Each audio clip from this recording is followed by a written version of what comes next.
This week on Fade to Obsidian, we are talking chapters 31 to 36 of Lightbringer. We recommend that you have read to this part of the book. Please note that this episode contains discussions of death and violence as well as strong language. Viewer discretion is advised.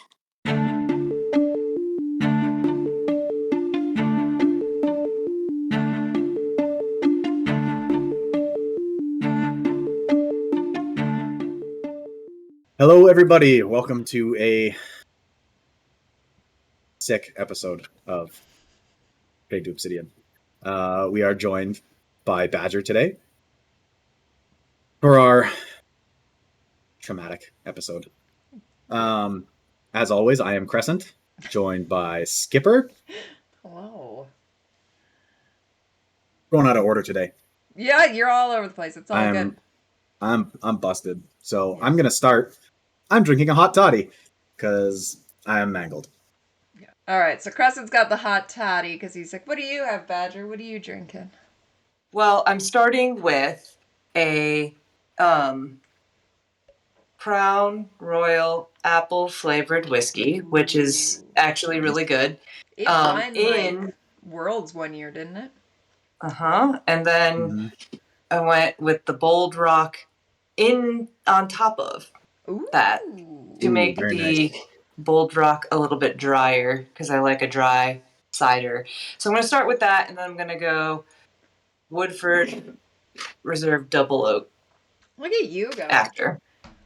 All the things. All solid choices. I am drinking sour grapes in honor of our boy getting poisoned. I know it's not actually with grapes or anything, but felt in the Red Rising universe that grapes would be what it would be. And then I have again what I drank last week. I have again, which is Pinky Swear, because this time round there is promises being made. There is. I just imagine Virginia and Lysander pinky swearing that they're gonna live up to their ends of the parlay. So that's what I've got. They use their little formalities. Yeah. So that's as good as a pinky promise. Yeah. For gold. For them, yeah. And then Lysander's got Virginia by the sour grapes. Yes, exactly. I had to explain to my son why they kept saying balls. He's like, why does she have his ball?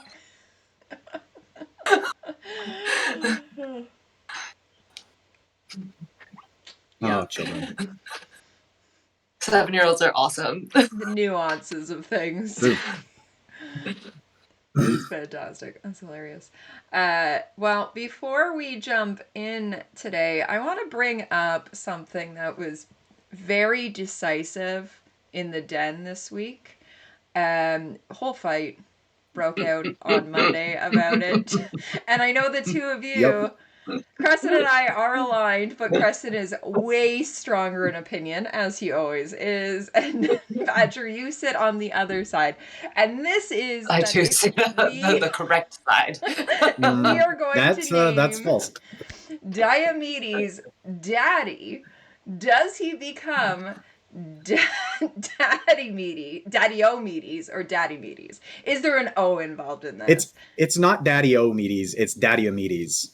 Daddyomedes. So like it flows. But you have to bring the O. A daddy has to bring the O. And you gotta cut the D's down some to do it in order for it to not become Daddy-O. Yes. Yep. Yes.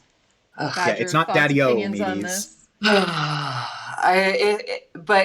We have to police people like so hard if that's going to be the case, because I cannot stand.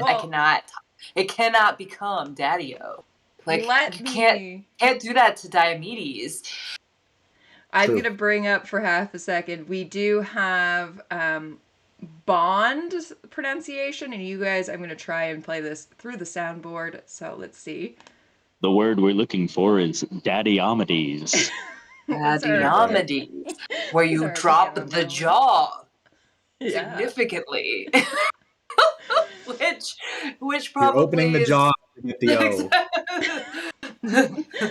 And then the other one we have, and this has to be in 2 parts, so this is sweets. Based off your don't do it. Is so you can say. Okay, so Based off your logic, Skipper, the reason the O is so you can say, Daddy, me. Which is my fault that I did bring that up. That was my doing, and I apologize for that.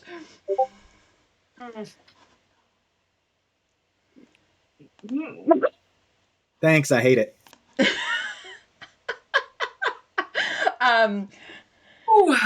Yeah, this was a giant debate that divided the den. We got almost everyone coming I lobbed a grenade that was disguised as a can of food into the trenches of this war. That was, I mean, I think it spanned a good 2 hours. Yeah. At least. Yes, it did. Like almost exactly 2 hours. Yeah. Yes. We also got some fan art. So I will say that the reason this is happening is because Salem is making a t-shirt for Daddyomedes and needed to know what we all wanted. I will spoil just a little bit for that is that both versions are coming, and I was like, this is a Steve versus It's Steve versus Goose Bucket all over again. You can't just release the one because you're gonna piss off half. So that is what's coming. But we also got some other. That's our kickball teams. Those are our kickball teams at HC next year. That'll be the most confusing. Like, hold on. I don't know if I can pass to you. Is there an O there? Is that? We'll just color code them. Yeah, it's fine. And then I sent you guys the other fan art we got, and this will appear on the screen now. These are from Stinger, who, okay, so then we started into the Daddy-O, got to Oakley Dokley, like Ned Flanders, so Diddley begets Diddley. Daddyomedes, in which, because his argument Daddyomedes? It sounded like an Irish sailor. Daddyomedes. A daddy is nothing before the storm. Other people were saying it sounded like a drug, like a prescription drug. So he did create a prescription handle with care. And of course, then our den pharmacist put it on an actual prescription bottle because she was at work during all of this. And what else is she going to do? So that's the update of this week in the den. Join us in the Howler's Den for all of the absolute nonsense, and if you want to chime in on this ridiculousness. Yeah, that's harkening back to like original chaos. So, yeah. So this week the old was magic. Yeah. Do not cite the old magic to me. Yeah, it was the den's 1 year anniversary. Yes. Or birthday, I guess, this week. And Monday was the 13th. So it was just a couple days after the actual birthday that we really popped off the old-fashioned chaos. Yeah. It's good. Some good times in there. We've been through a lot, because the other thing we'll bring up now, talk about the den, is Badger. You launched just in September on the Great Rat War, which was crazy. You want to talk about it? Yeah, Gym Rat War. I'm actually wearing. I didn't put it. I'm wearing my Imperator. So we get to talk about Rat Legion a whole lot, but there it is. Minotaur campaign 2023. So shooting that wide ass back. I don't know. I've got Thrax aspirations, that's for sure, but I'm a little bit too lithe for that. But I can try. Certainly can try. So I don't even know. There's always a lot of chatter because, as you know, in the den we have a fitness thread, like sub-thread, channel, whatever the technical term would be. So I just made good on people circling back and back and back again to wanting to do some sort of group fitness activity. And I custom made something. I'm a trainer and a yogi and a behavior specialist and psychology background. So I put all the things together and created a very holistic, multidisciplinary challenge that just about anybody could drop in and participate in. And as it turned out, we had 121 people sign Holy up. shit. Yeah, that was like significant. We had people coming in from the far reaches of the internet. Somebody posted it on Reddit, and of course that pulled a bunch of people in. I think in one day we had 30 something people join because I created a promo video using generative AI and posted it, and then Lit Escalates was kind enough to repost it, so it got a lot of traction. Yeah. And people came in and really, it was a great month. It was a testament to the community and the OG people within the community and the spirit of the community, the way that people came in and really wanted to engage with one another as like teammates, peers, friends, and see each other through a very big goal, because we had individual goals and a big group goal that we were trying to achieve. So it lives on, and we will do it again. But I'm just sending out like all of the gear now, and we did shirts. There's shirts, of course. There's merch. There's all kinds of prizes, and really, we'd love to see it, I think, continue to grow. Yeah. Because it was a cool way to pull people into the den. Different reason for people to come into the den and stay. And I think we got like some really good people that have now integrated themselves into the community out of that. Yeah. So, sure. Well, one of my the favorite things to see was the buddy system that popped up, and who some of the buddies were. Where I was like, "Have you even talked to each other?" And they were then holding each other accountable. Like, was one of the really cool things of people. I think some of it just came from people being like, "I need a buddy," and someone else is like, "Hey, I also need a buddy." And I think you paired a couple people, but it was just fun to see who is talking more to each other than we do, because I mean the den now is 700 strong, was 600 back then, so not a fair amount, and not everyone talks to everyone just because it would be near impossible. So that was really cool, was that buddy system that came out.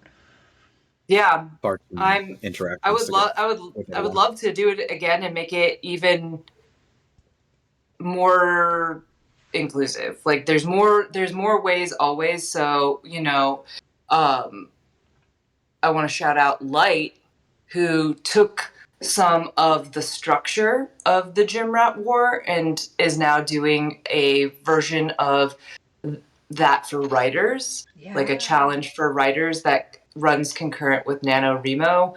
And that was always sort of the idea, was that this challenge idea, this accountability idea, this live for more ethos that exists in the books, is something that can apply to any sort of healthy, holistic, forward progressive area of your life. So, or I mean, if we wanted to get really chaotic with it, I'm sure it could turn it into a drinking challenge too. Oh yeah, we could. Very howler of you. Oh yeah. I mean, I did Sober September during it, but we could make it also the opposite of a drinking challenge. We could do that. I mean, it's balance, right? I can do handstands and meditate for long times and journal every day, and I also like to dunk my Oreos in whiskey. So it's a balance. It's self-care. It's all good. Yep. Yeah. Exactly. Yeah, the writers, good call out on that one. It's really cute seeing them all. First, they've got in their names, you can see how many words they've written, a lot of them, and what their end goal is. I love that. And also, I think it's like every day, like I want to say 8 o'clock, they all go into voice comms and like talk about, like, though they don't talk, isn't it that they're doing writing sprints together? So I'm doing it too Okay, because I'm writing a book. There's also that, but yeah. So it's not every day, but almost I would say like 3 or 4 days a week. We do a 10-minute sprint, and then we debrief afterwards. So we get together and we have the accountability of writing at the exact same time together for 10 focused minutes, and then debrief. Yeah, I love that. Super cool. Yeah, there's Yeah, so that's many awesome. fun facets that come out of the den that I don't think I don't think Salem ever imagined that this is what it would be. And, huge shout out to her for creating this, giving us this space to do these things. It's been amazing.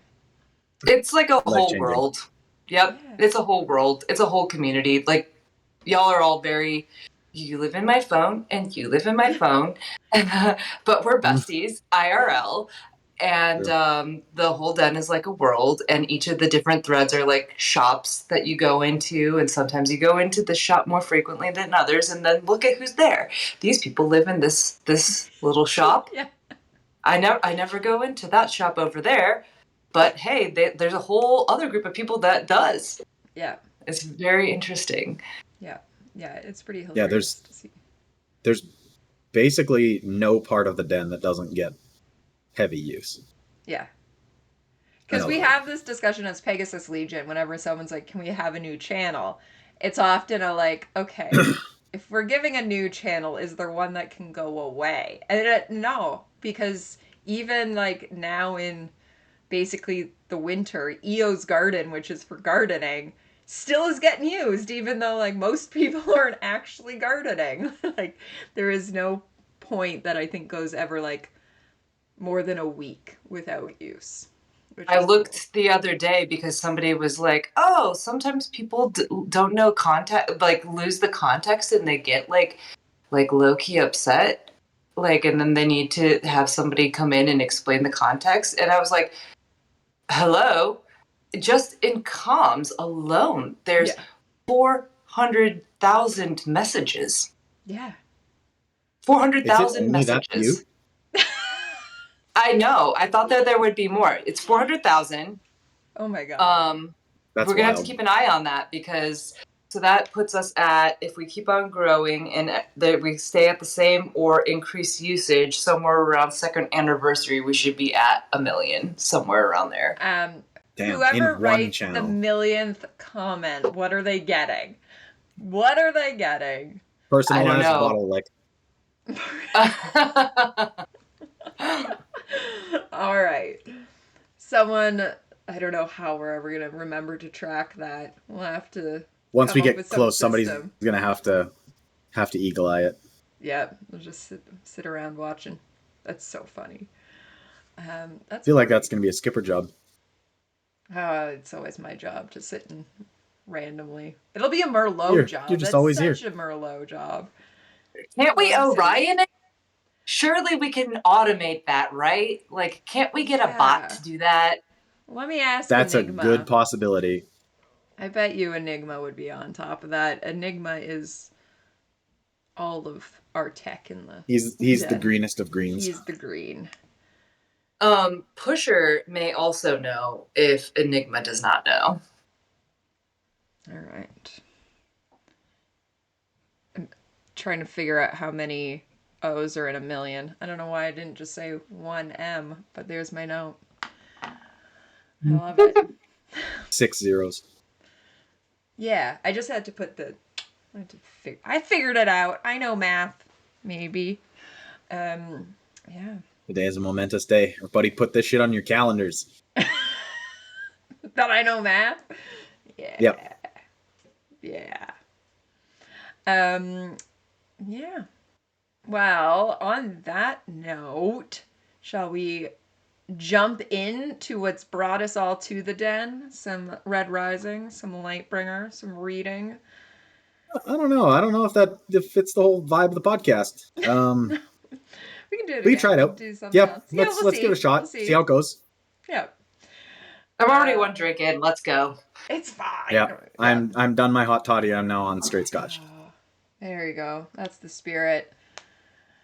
I was told tonight to actually do an oyster pearl, which is basically like vodka and egg yolk, and I declined that. I do not blame you. No sugar? No. It's got pepper, Worcestershire.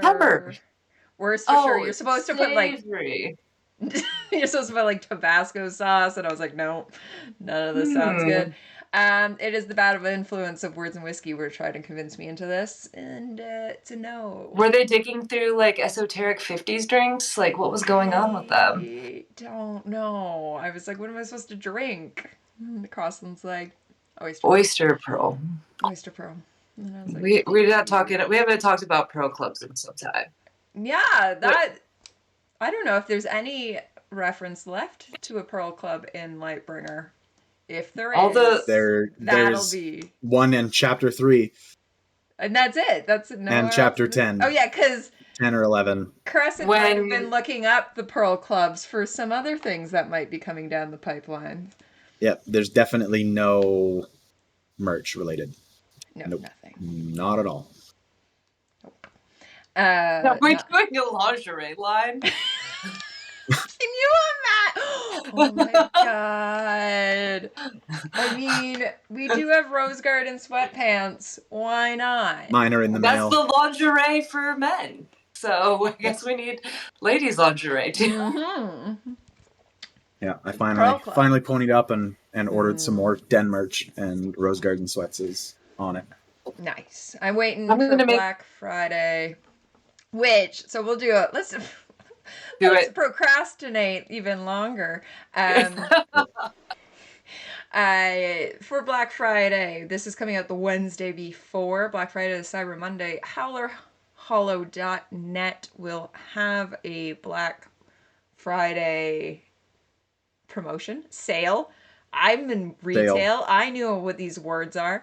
And if you are watching on YouTube right now, will be an advertisement via Salem.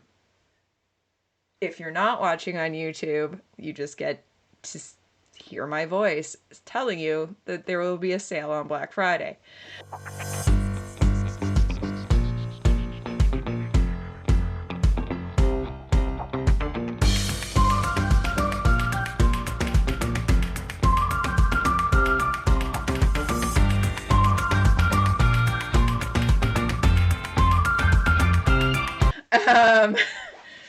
Highly recommend popping over to YouTube for this.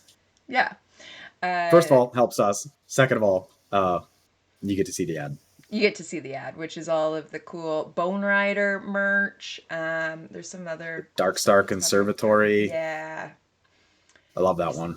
There's some great stuff coming down the pipeline from HowlerHollow.net. Because it is Black Friday, Redbubble will almost always does sales. I don't know, the other day it was like 20% off.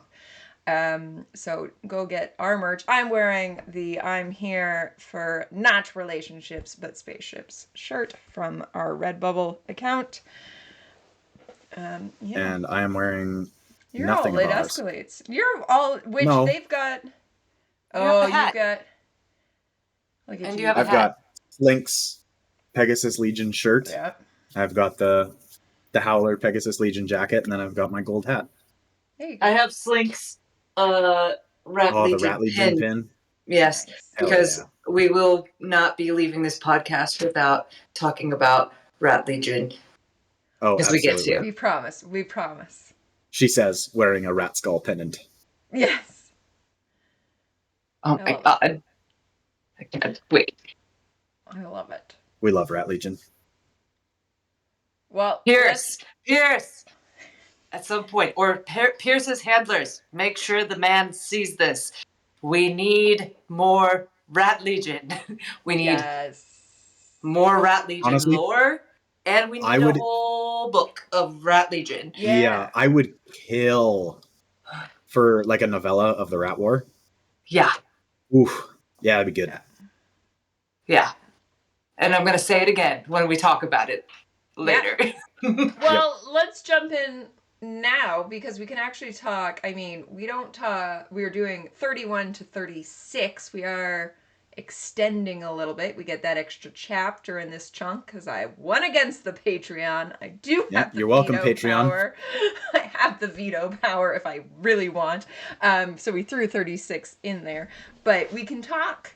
We can't talk past 36, but we can talk prior to 36, in which they talk a lot about what happened in Rat War because a lot of the people we're seeing were there and then have to use those tactics. So let's just jump in there. So how are we feeling previous to this and including?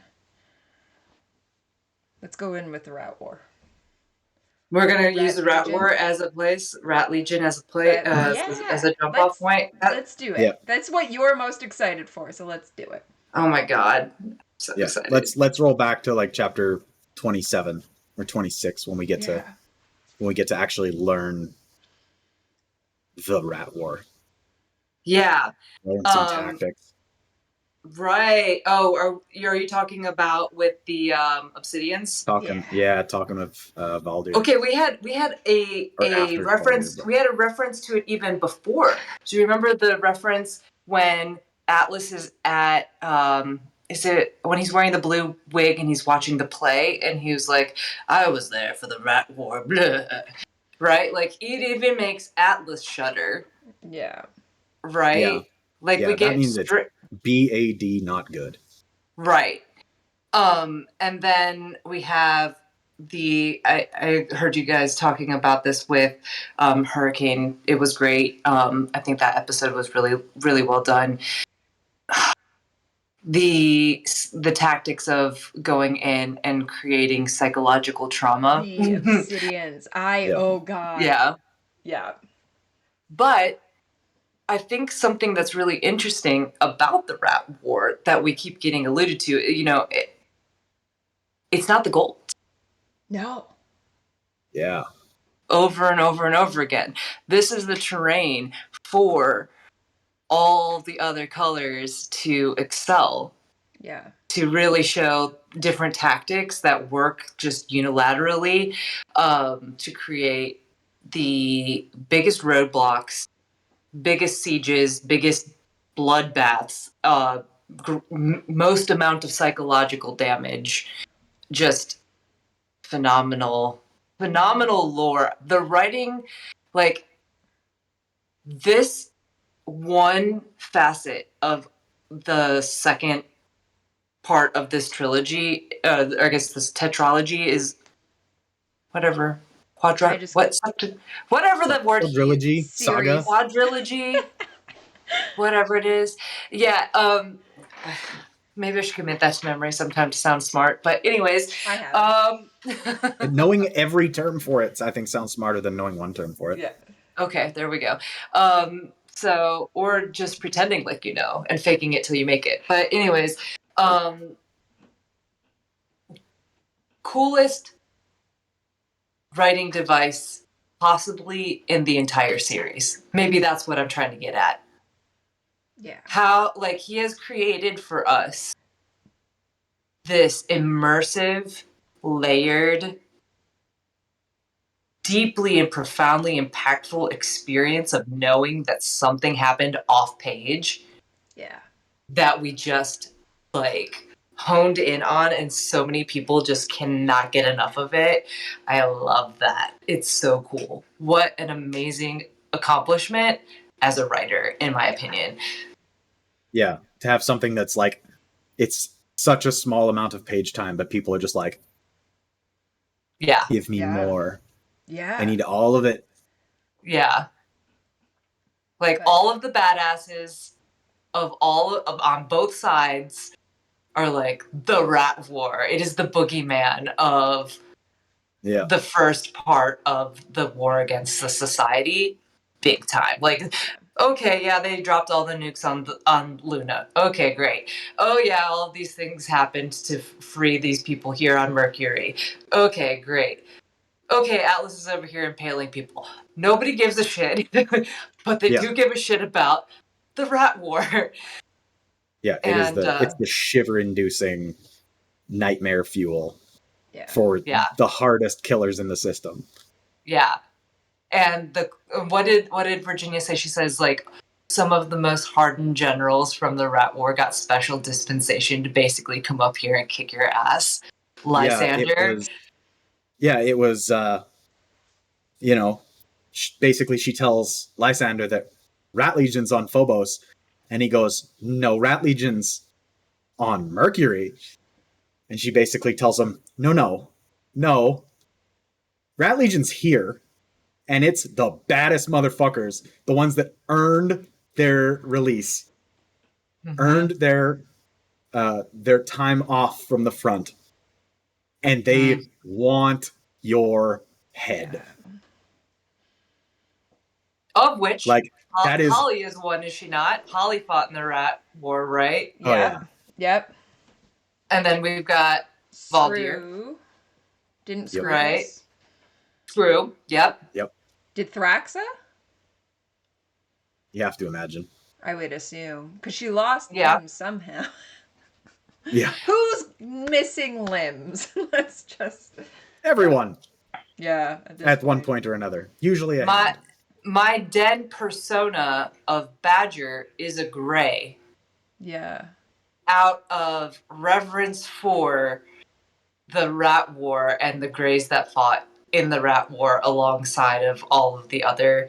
I just thought to myself that Badger the gray would come in and have maybe like explosives like background, and that's how she would dig people out to get and so anyways, love the rat war. Please give us more rat war peers. Someone, and I think you talked about this at some episode or whatever, someone's idea was, because we've got the Sons of Ares graphic novels, give us a rat war graphic novel.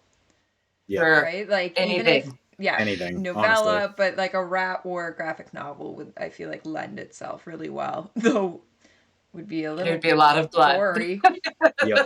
Some blood everywhere. It's just a book that's red. Nothing else to it. It's just red. It's just red. Every page. Oh, you know what it needs to be? It needs to be like one of those children's, an adult version of the children's book, like the pull. Pull tab. Like a pull tab book. You pull and somebody explodes apart. You push a button and it's the Obsidian War Chant. Oh my god. Fuck yeah, I have never heard a better idea for anything ever. Del Rey. Call us, Del Rey. We've got to put this in motion. Del Rey called us. Oh my god, that would be amazing. So great. Yeah, I mean, and it really is, I feel like, this sets the whole tone for all three of the books, that even in, Iron Gold, we hear all about it, Dark Age, that we see the monstrosities happening, especially in Dark Age. And the fact that, like, the rat war is what they constantly go back to. It is, as you say, the boogeyman. Like, it has set this high precedence. And I wonder then, with the threats that Virginia makes to Lysander of Rat Legions here, if we are setting up for Red God, and if we will have perhaps a return... I would fucking love that. ...of the Rat Legion in Red God. Yeah, I mean, every once in a while they'll drop, because there's other casual, like a red here, and they'll be like, oh yeah, that red there is like he was part of Rat Legion, whatever, and I would love to see in a Rat Legion ensemble, like give me a full cast. Let me wrap my head around it. Let me see what they do on page. It doesn't have to be a rehashing of what did happen. Yeah. Save that for the novella. Save that for the pull tab book. But like, let's see what they do in this context. Yeah. Yeah. Rat Legion, assemble. Exactly. Lyria's brothers, Rat Legion? Because they were on Mercury, were they not? Yeah, it's not specifically said. Okay. I'm just thinking that. Yeah. They're snipers, so probably not. Okay. Isn't is the red that like is like really not wanting to let Darrow board the Archimedes to go on the little like side quest with Cassius? Doesn't he mention is that like a Rat Legion, a Rat War veteran possibly as well? It's like it's ever since from Iron Gold on, it's just so casually referenced here and there. So that's why I think he's ramping up for something. I mean, it also gives them the out of why the one side has this like seasoned vets is because so it's not totally like, you know, it might not come out of its anything, but I feel like he's talked about it so much that we gotta get something. They wear their little rat necklaces. Like we don't know why, but they wear their rat skull necklaces. Why do they wear their rat? Sneaky bombs that they always have on them. So that red that does not move out of the way, it just says there's a lone red with dark skin and narrow eyes bars my path. His crooked lantern jaw is set in an anger I know far too well. His ham fists bald at his side. He glares up with rage 3 times too big. Okay, not right. I think it maybe it's the ones that are in Dark Age that he sets as the snipers. They're the rat Legion. The theory is Lyria's brothers are the snipers. Yeah. Her twin brothers and her brother-in-law. Yeah. For the end of Rat War, you sent off a whole bunch of shirts. And I did name what did you all send out? Badges. Actually, hold on, I'll show you. Yeah. Hell yeah.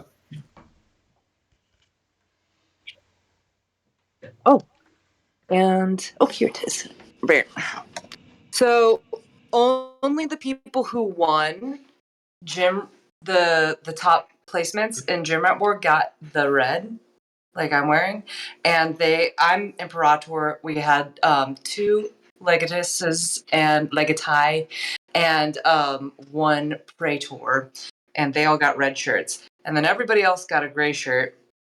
But we also had some special categories that people could win, like the total amount of volume lifted or the amount of daily steps taken, stuff like that. Those people got a rat. Oh, that's awesome. Adorable. That's amazing. Made this. Oh my god. Oh my god. Yeah. We love Grandma Badger. 90-year-old lady just crocheting rats for my friends in different parts of the country or other countries, and then a Slink designed badge, nice round. We had the Minotaur campaign. Yeah.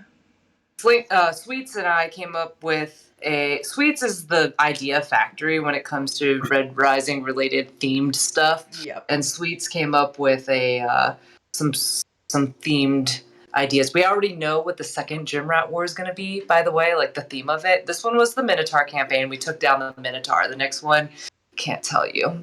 But there is going to be a second one. So all of y'all listening, if you want to join and one day get, stuff sent to you by me, then be on the lookout for the next Gym Rat War. But you can get stuff sent to you by y'all monthly. Now I'm by Crescent. Yeah, Skipper doesn't know how the post office works. No. I'm convinced I'm never going to see that book. No, I just bought Crescent a book because Christopher Paolini was at my store, and I was like, "You want a signed copy? You're never getting it. I just own now a signed copy." Yeah. But yeah, for $5 US a month, you could have a personalized novel written on a postcard sent to your Howler name. Yeah. Because that's the only way we refer to people in the den. Well, we, anyway. Yeah. It just feels weird. It does. Yeah. It just feels unnatural to... Yeah, I have to actively think about what your government name is. Yeah. I wouldn't want to. It creeps me out. I know, right? Yeah, no government news It's here. slowly taking over. Like, even my sister sent me a package the other day, and she addressed it to Badger. I love Damn. that. I love that for you. That is amazing. Me too. If only I can get Pierce to adhere to that, it would be great. One day. Yeah. So if you want to get a postcard, pop on over to the Fade to Obsidian Patreon and take a look. Yeah, so the $5 $2 gets you in for everything but the postcard. Yeah, so our $5, $100, I'll think about sending you one. I'll consider it. It's a guilt trip. What you're paying is $100 for me to feel very guilty that I'm not sending that postcard, is what that is. But $5 gets you Crescent postcard, but $2 gets you access to tons of stuff. We've got a channel specifically in the den for everybody to hang out in. We did the 10-hour live stream. Oh god. Which was epic and very enjoyable, by the way. We have to discuss doing it again, but it would have to be virtual for right now. But we'll probably November, December, maybe January, because I'm retail. We'll find a day, tell everybody, and we'll do another virtual 10-hour live stream. It really stoked me out to know that you guys were hanging out together again, kind of in that vein of like, hey, this isn't just us hanging out on the internet with the people living in my phone. These are real people with real lives. Like, knowing that you guys were in each other's presence almost was like I was vicariously back at HowlerCon. Yeah. It gave me some feels. Loved it. Yeah. Well, and it was a lot of fun because we had throughout the day, like, I think we maxed out at probably 12 people were in chat, but people kept coming in, dropping out. Like, nobody needed to stay a full 10 hours, depending on what we were doing. Like, it was so much fun. So we're gonna not well, I mean, who knows? I'll keep watching for flights. If there's another cheap flight to Saskatoon, I'll take it. I just had one show up for Toronto. More is here. Between January and April. So we'll see. Oh yeah, that's a wide gap. Yeah. But yeah, and then we have other things. Gaming live streams. Yeah, so at the moment, you just did 4 hours of Baldur's Gate. How did that go, Crescent? I did. Very good. Did you end up having to block out the sex scene that we encountered? I did not bother to, if I'm being honest. Oh, well, I edited all of your things together and went, this is 4 hours.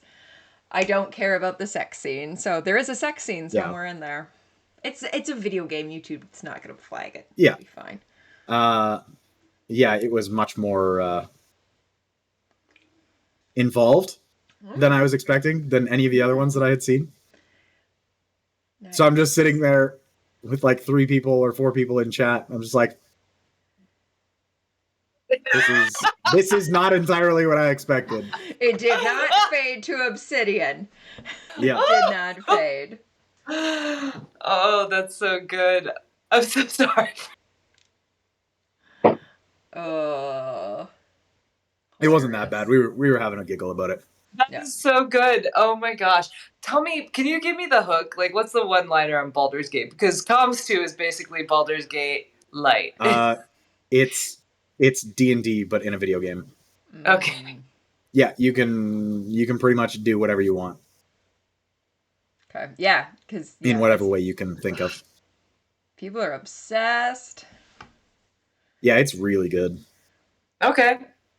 Well, join the Patreon. You can watch Crescent play Baldur's Gate, and you can watch me play The Sims. I have 2 challenges happening. One is the Rags to Riches, which is Crescent and I started with $0. Actually, technically, we started with 20,000 so we could buy the lot, and then I threw away the rest of the money, and we took the money from the Howler's Den, in theory, and Salem was real mad at us still that I threw away that money. And we built it up so we could own a house all through vlogging. And then the other challenge I started today, and it will actually be public, so anybody can watch this challenge, but the Patreon will get it first. And the Patreon, I'm going to do a whole bunch and only release them every Saturday to the public. Patreon will have them weeks in advance so that they can chime in and give me what I should do next. And it's a Red Rising themed challenge. So each generation of people will be a different color, and each color has its own ambitions, careers. So we're doing the red right now is manual labor. So gardening. Has to have a big family, but in a tiny home. And then big family, but tiny home because it's the mines. They're not allowed to leave the neighborhood because the Reds would not be able to leave the neighborhood. Are you going to make them a very poorly developed garden? Right? I should just have one little area. Oh my gosh, they have to. I'm going to force it that, like, they're first in The Sims what they call woohoo, because we are paid PG in The Sims, will have to be in one of the bushes, because that's an option in The Sims, is to woohoo in a bush. It's mandatory now. Write that in. I'm not allowed. Apparently, my phone will not allow me to type the word walking without first trying to make it wanking. So You've been wanking in the bushes for far too long. I love that. But yeah, we've got. So the next generation will be pink. So people are currently submitting their pink names, whether that's because of the color pink. A lot of people went on Game of Thrones tangents is what's currently happening in that chat that I don't fully know why they would be called pink. But sure, whatever. Patreon gets to vote on that and the public gets to see it. So stay tuned for those and join the Patreon if you want the insider on all of those and some episodes like weeks in advance. So that's it. And deleted scenes from these episodes. Yeah, there's a whole chunk that you're going to get from this one. There's a whole chunk we've already deleted that the Patreon will be seeing, and you will not if you are not part of our Patreon. So there you go. Highly recommend. Great life choices. Wonderful, wonderful avenue of expending your money. It's worth every single penny. 200 pennies. If 200 US. Yeah. 200 pennies US gets you in the door. And 75 Canadian nickels. Yeah. I will start singing Sarah McLachlan now is what I always feel like it needs is the in the arms of the angel fly away. Exactly. Yeah. That's the second time you've referenced that song. All the time. Whenever we're talking and I feel like I have to be like, join the Patreon every time, immediately I'm like, am I the SPCA and am I Sarah McLachlan? For $2 a month, you can get... Yep. You can feed a starving podcaster. Yeah. Exactly. We are a whole ass hour into this episode. Should we talk about the chapters? Sure. Okay, the chapters start off with the most badass. I'm going to just go into it.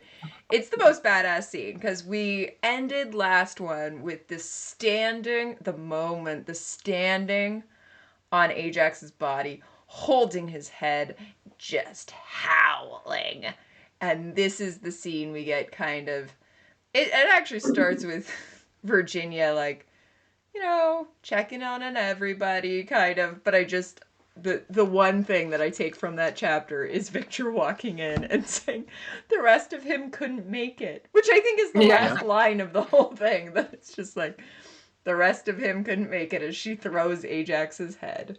So badass. That's 100%. That's 100% the last line of the chapter. I don't care about the rest of the chapter. I just want that line. Anyway. Yeah.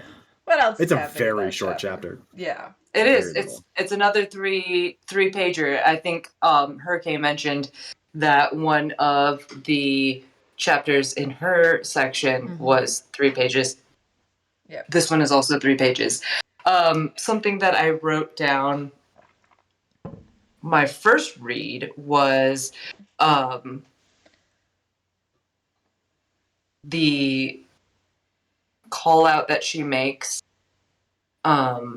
between we get a lot in this section, in the first half of this section, we get a lot of juxtaposition between Virginia and Lysander, or even you could say the Venn diagram. Like, she's constantly running like a Venn diagram. This is me. This is him. This is where we intersect. This is where he's way over there and I'm way over here. This is where he intersects with other people and I'm nowhere near there, right? And then like one of the things that she calls out as a major difference is that he is willing to spend an entire generation to get what he wants. And then she goes on to delineate some of the things that she's not willing to do and that she hasn't done thus far, and just keeping a check on herself. She also does a little bit later on, a similar Venn diagram between herself and Darrow. Maybe Mustang's just a Venn diagram girly. I could see it. Well, I think she just overanalyzes. I don't know if it's overanalyzes, but analyzes everybody. Yeah, heavily analyzes. And what their next step is going to be, what their history is, so that she can... I mean, we know she used to do puzzles with Adrias and like chess and all of that, but this is what it like, okay, if this is my step, what do I know about you of what your next step is going to be? If I can read you in that, if I know, like, are you the person who's going to copy? Do we have the same ideas, or are you going to completely come out of left field with something? Like, it feels like she does that a lot. He does do that a lot. That and that's the exact, I think calling that out specifically as you have done, where where you're hearkening back to some of the setup for her character, with the analysis and the multi-stage analysis, the projection of strategy and tactics and everything. It's very interesting to see her thought process, because in these few chapters here in the center part of the book, end of part 2, we're seeing her really in action for the first time. Yeah. Yep. Yeah, the closest we get to that otherwise is, Day of Red Doves and the meeting room in Morningstar. Mm-hmm. Yes.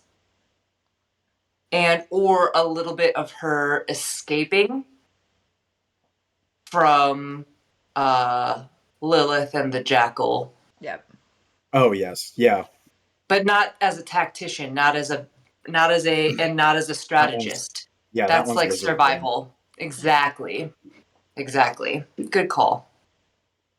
Something that I keep coming back to over and over again is trying to get a scope for what has happened. Because, okay, so we leave off with Darrow, Cassius, and Severo POVs, or Darrow's POV, but them, and Ari, like, and they're beginning their trip back, right? And then trying to figure out, and also we know that, like, somewhat concurrent to that, because we have the Apollonius timestamp. Darrow goes in with Apollonius. Apollonius's whole game goes to shit. Yep. We see that from Lysander's POV. That's a timestamp. Then directly from there, he goes to Rome. He has the 200 experience timestamp, and then, okay, they're going. Yeah. And we know Darrow is also going. Yeah. So how much time has actually elapsed? And I'm always trying to orient myself in space-time with that. And I still don't have a solid answer, but I'm guessing we're looking at thinking 17 days. Is that right? Is that are we anywhere close to what? I'm not the one to ask. when Salem and I met up in Vancouver, we learned that our moon is about a day of travel away from the Earth. Mars is about 6 months.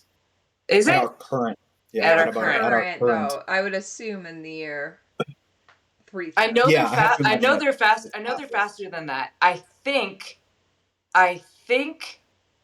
there is enough reference to days. I know I've got 12 days of Phobos war. At least. I'm still not solid on how long it took. No, we should also have the timestamp of when they fired the railguns. What's the timestamp of when they fired the railguns? Because that would be how long it took to get. Those don't have a projectiles are timestamp. going way faster than a ship. So they could have done it after the whole fleet had left. Yeah. Yep. Yeah, they basically say like that was way too fast to be anything other than a rail slug. You know, this But is how is the rail actually slug that big? this is still good writing. This is still, again, I want to note, good writing. It's specific enough to adhere to some good scientific principles and vague enough that we don't have to excruciate over this, but it's still interesting. But I do want to note that at this point, I've calculated the war over Phobos as having gone on for 12 days. Have you noted that? Because to me, we've got, this is not the section before this is not very many many pages. Yeah. No, it's like short. 20-ish pages. Yeah. Yeah, it's Not very many pages, right? And as you noted, there's so much happens in those 20 pages. Yeah. But it's 12 whole days of exhausting back and forth. Yeah. And then the other note that I have for this section is the propaganda sort of reel that they have. Freedom, Hope, Reaper. Yes. Oof. Yeah. When are we getting that as a propaganda poster? I used to have an obsession with World War II propaganda posters and World War One. I would like that as a propaganda poster that I can buy and mount next to my Archimedes here. A religion of hope, not doom. Mm-hmm. Yeah. Well, and we also see, this is a little bit further on, but talk about propaganda is Virginia calling on Lysander of, have you seen the statue? Right? Of like playing it up, of the fact of, I think it's both Darrow and Orion have statues on Phobos, right? That these giant. I believe that the statue she's talking about is just Darrow. It's just Darrow? Because Orion has one somewhere. But yeah, Darrow's is there. I think Fitchner has one somewhere. But I just love the idea of like at all times Darrow's just watching over his people. On the pole. They put it as like a marker of the North Pole. Yeah. Which I thought was an interesting placement. Like, how does that look? Like, how big is it in relation to everything else around it? Because Phobos is kind of like really built up anyways, right? Yeah. Yep. Did you guys talk about that in the chapter leading up to the last one? I'm only halfway through the Alcatraz podcast. I don't think so. I don't think we talked about No, I don't believe that we did. We talked about that, though, I think, way back. Morningstar. Yeah. And so, again, like, Phobos is not like a ball, but it's like a spindle. It's like it's spires everywhere poking out. Yeah. And so I'm wondering, in relation to all the skyscrapers and built up, like, buildings on the surface of Phobos, where, like, how does one orient with the statue of Darrow? How big is it in relation to all those other things? Yeah. Big, I'm sure. Can you see it from space big? Because, well, I mean, no matter where you are, you're in space, so yeah. Oh. But yeah, so they talk about Phobos itself, I think, being like a 2-kilometer diameter. Mm-hmm. And then the needles extend out like 3 kilometers in every direction. Mm-hmm. And they're not just on the surface; they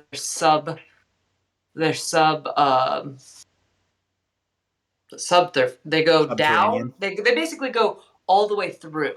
They shoot through the entire thing. It's basically a koosh ball of towers. Mm-hmm. Aging myself there, but that's okay. Man, that is a minute. That has been a minute. Yeah. But yeah, like it's basically expanded in all directions. It's like a pincushion. Yeah. Yeah. Yeah. So in the pincushion of Phobos, I would guess that statue is like kilometers high. Yeah, like 1 or 2 kilometers high. In relation to everything else, a colossus, perhaps? Yeah, because like it talks about how he's got this sphere of stuff, right? And it's the house logos off the ships that he's destroyed, but nothing bigger less than a dreadnought. Exactly. Yeah. Destroyer class. I'm thinking of Christ the Redeemer, which is in Brazil, and I'm not gonna lie, the only reason I'm thinking about it is because they recently welcomed Taylor Swift by putting an image onto it. Is that the biggest in present day statue? What's the biggest statue on Earth right now? I think there's some in like India and China. I'm Googling. That might be bigger. The Statue of Unity. You're right, in India. Mm-hmm. Oh, the Empire State Building is bigger than Christ the Redeemer. I don't know why I thought I was holding Christ the Redeemer that big. Because there's nothing else tall around that statue. Oh, rather than it's on the top of a hill, basically in the favela. Yeah, and that's kind of the same thing with some of these other ones. Like 182 meters, 597. So that's like 6 stories ish, right? Which is no. A story is no. 60 stories, right? Yeah. There we go. That's tall. Yeah, that is tall. That's Statue of Unity. Yeah. Yeah, there's a lot, quite a few that are. Sometimes tall. I say things. Don't ever take me for granted. Always fact check me. Because I sound confident sometimes and I don't know what the fuck I'm talking about. Well, I will be confidently wrong often. Hell yeah. And we know that didn't the gala happen at 2 kilometers high? Like, so they have a building that's 2 kilometers up, is what's sticking in my mind for the gala. And the CN Tower is 0.5 kilometer, so it'd be 4 times the CN Tower. I don't know what the ones in Dubai. They're a little bit taller. I don't have those things memorized, but I do know that at this point, with all of the buildings as tall as they are on Phobos, I've got to imagine this thing is probably bigger than anything that we currently have. Yeah. In order to be, well, it's built in microgravity, right? Like So we're probably guessing 2 to 3 kilometers high. We're guessing. That's like this. You're talking the statue. A mile and a half, more than. That's cool. That's cool. I would to think about. Yeah. I would guess that it's probably like nearly as tall as the tallest skyscrapers or space scrapers, because they call them space scrapers. Space is the sky. Come on. Yeah. Orbit scrapers. Scrapers. Yeah. Sounds vaguely dirty. Yeah. I don't know why, but it does. Yeah, I just really like that. I mean, that's what we see from the Republic, and I keep bringing this up all through Lightbringer. My big comparison is the Republic versus the Society. The Republic can manage to work together, and the Society cannot. So the Republic actually has that propaganda that works in their favor. Obviously, the Society has propaganda working along it as well, or else they wouldn't have some of the colors that we see. Like, we know that the gammas are working with them. So what are they being fed? Like, there is propaganda throughout that. But the Republic, as much as they are our good guys, and this is why propaganda at the end of the day absolutely fascinates me. Like, I have a propaganda poster as a tattoo. I have Keep Calm and Carry On. That is a World War II propaganda poster tattooed to my body. But it is something that resonates, and from quote unquote the good guys, and the Republic are quote unquote the good guys, and that use of propaganda is fascinating of what the Republic does, and the majority of theirs is the Reaper. And we see it as well that they use Orion for it. They use a few other people. Like, they just have these bigger than life. Yeah. Darrow, Orion, Ragnar. Yeah, Ragnar. Yes, Yeah, I think those are probably the three biggest. I think it's in this first chapter. It's Ragnar's in one of these Vast Hunger. chapters is the Ragnar. Yes, like a restaurant. Yeah. Shout out Sweets. Yes, Sweets is gonna make it for us. I'm excited. But it just fascinates me that the Republic is using propaganda in that capacity, because I don't know, it's just so interesting. But the society doesn't have really one person. Lysander is becoming a person. They're too factionalized, yeah. Yeah, Lysander is becoming a person that the common man, quote unquote, can believe in. But that's a very new thing in comparison to they're constantly fighting within themselves. Common gold, man. Yep. Yeah. Well, and Virginia even calls it out of like, what's her comment? It's like, what's gonna last longer, the society or golds? Because they're just all gonna like implode on each other. Yeah. Yeah. Yeah, it's all backbiting and conniving. Mm-hmm. I think we get a breath of fresh air here in the first chapter, like, because, we talked about the last sentence, but the sentence before that is talking about Cicero. Yes. And the fact that we now have the bargaining chip to get our Telemoms back. So, yeah, Cavax. So, I can't even believe that was a 3-page chapter. 3 pages. Yeah. I mean, we're kind of bouncing around here. Yeah. The most important part is the rest of him couldn't make it. Like, I feel like that's my favorite line, and not actually the pity them, but the rest of him couldn't make it. Like, that's quintessential Victra. We love Victra for it. She is just something else. Yep. And it's so good to see her get something back after what she has given up. Yes. She needs her victories. Yep. Yeah. So shall we on to 32? Yes. The very interesting. So we get it first from Mustang's point of view of the parley and the meeting of the two sides, which I believe is the first time in this series that we see kind of a truce come out. I don't know if there's any other time where we see the two leaders meet on the field. And they call out that it's only happened 4 times between a Lune and an Augustus, which does mean they've been at war a whole bunch. I really like that Lysander gets it wrong. Yeah, of course he does. The first thing that stood out to me was Virginia says he's more physically intimidating than I would have thought. Or something along those lines, right? Yeah. She's seeing him and she's sizing him up taller than I am by a head like and a half taller than her. Yeah. He's a full-ass man in a way that she does not really want to give him, like, intellectually. She knows that he is, but emotionally, She definitely holds him as lesser than still. Again, the Venn diagram. Yep.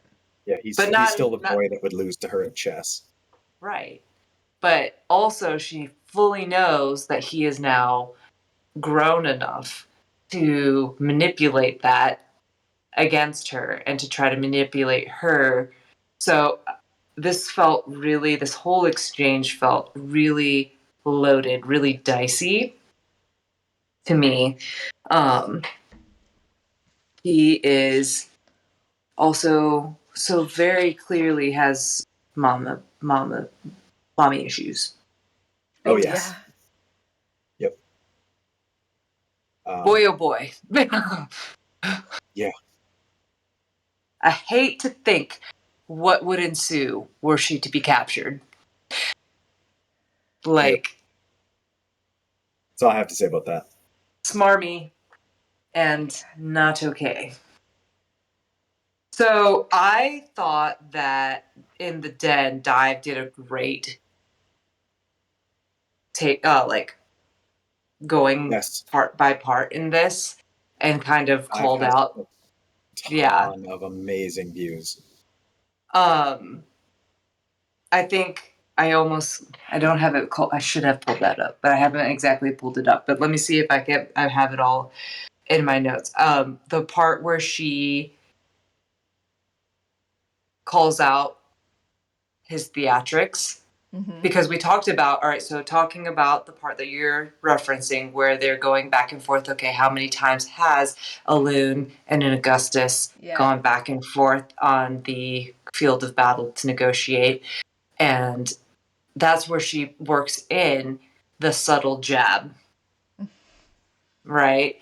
And the subtle jab is, I thought you were a student of history, but it turns out that you're really about like theatrics and theatricality at this point. And so what do you guys think about that?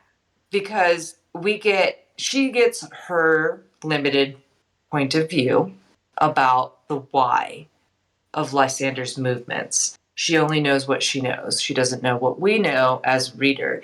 So what do you think when it comes to Lysander's whys? Do you think he actually is playing up, like, where does theatricality actually factor in for him? Oh, 100%. I think because we've seen him, I mean, he starts this whole book with the games and this idea of having to win people over. And he knows, like, I like in this is later where he's like, oh yeah, I'm good swordsman. And she's like, you have never proven that.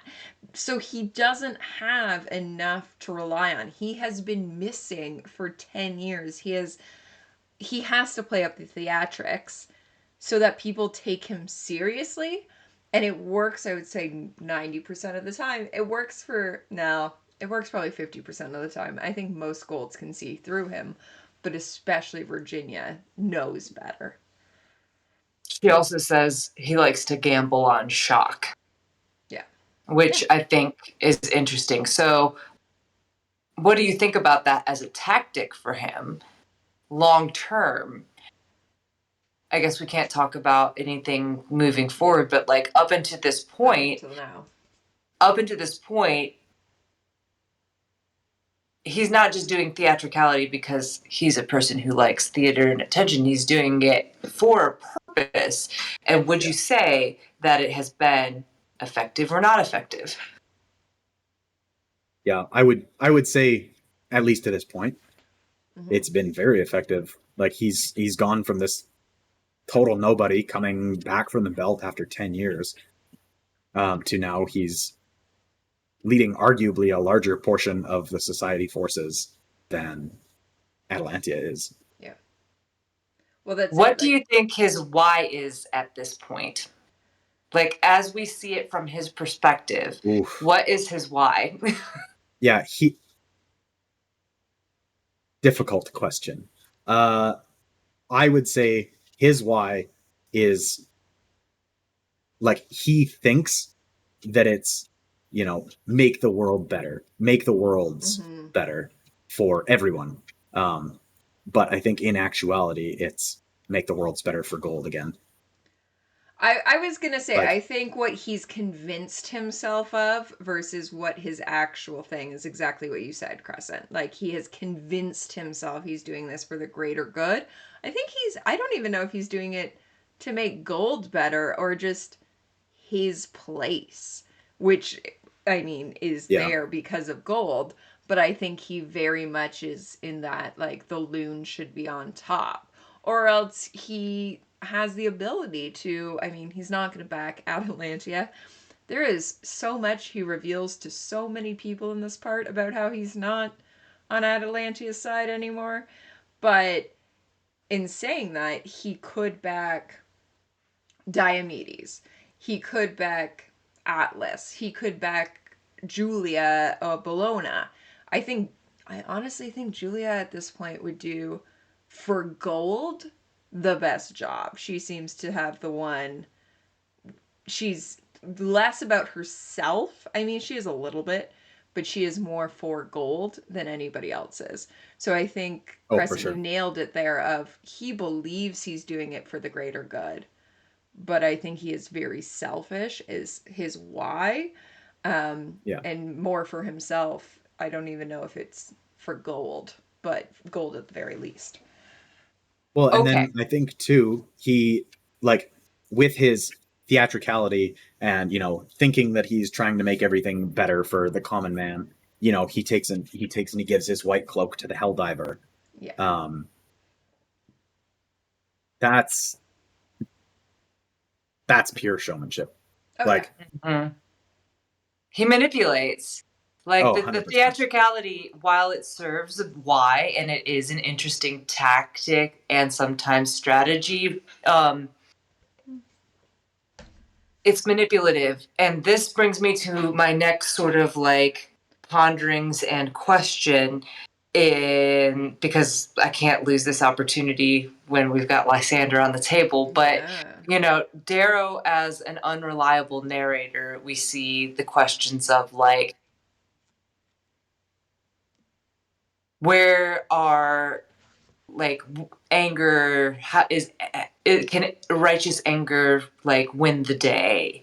And is what are his actual motivations when they're born of such pain and suffering? Like, can they actually rise above that to like a greater good, from the tearing down to the building, right? Like, there's questions that arise from Darrow being an unreliable narrator, and I would say that those have that kind of unreliable narrator stance has evolved to even more unstable ground with Lysander.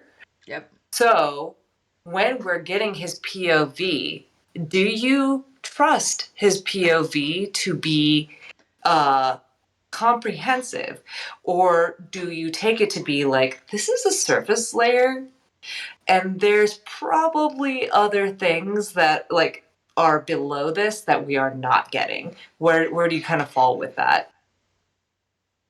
Feel free to expand.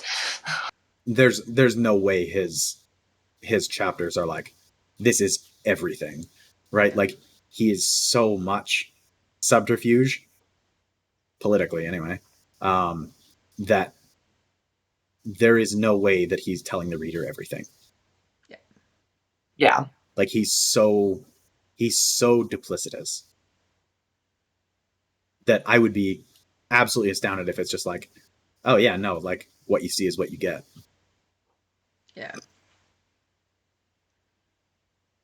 Yes, I find the discomfort in reading and listening to him in the interstitial spaces. Like, he'll say a thing and he will often then shortly thereafter contradict himself in action or in thought, and it or contradict or undermine. And I think it is just fascinating because that gives me the heebie jeebies. And I think that is the same kind of unstable mental ground. I think Mustang Virginia knows these things intrinsically, and that is the headspace that she is in coming to this negotiation. What do you think about that as an assertion? Thoughts?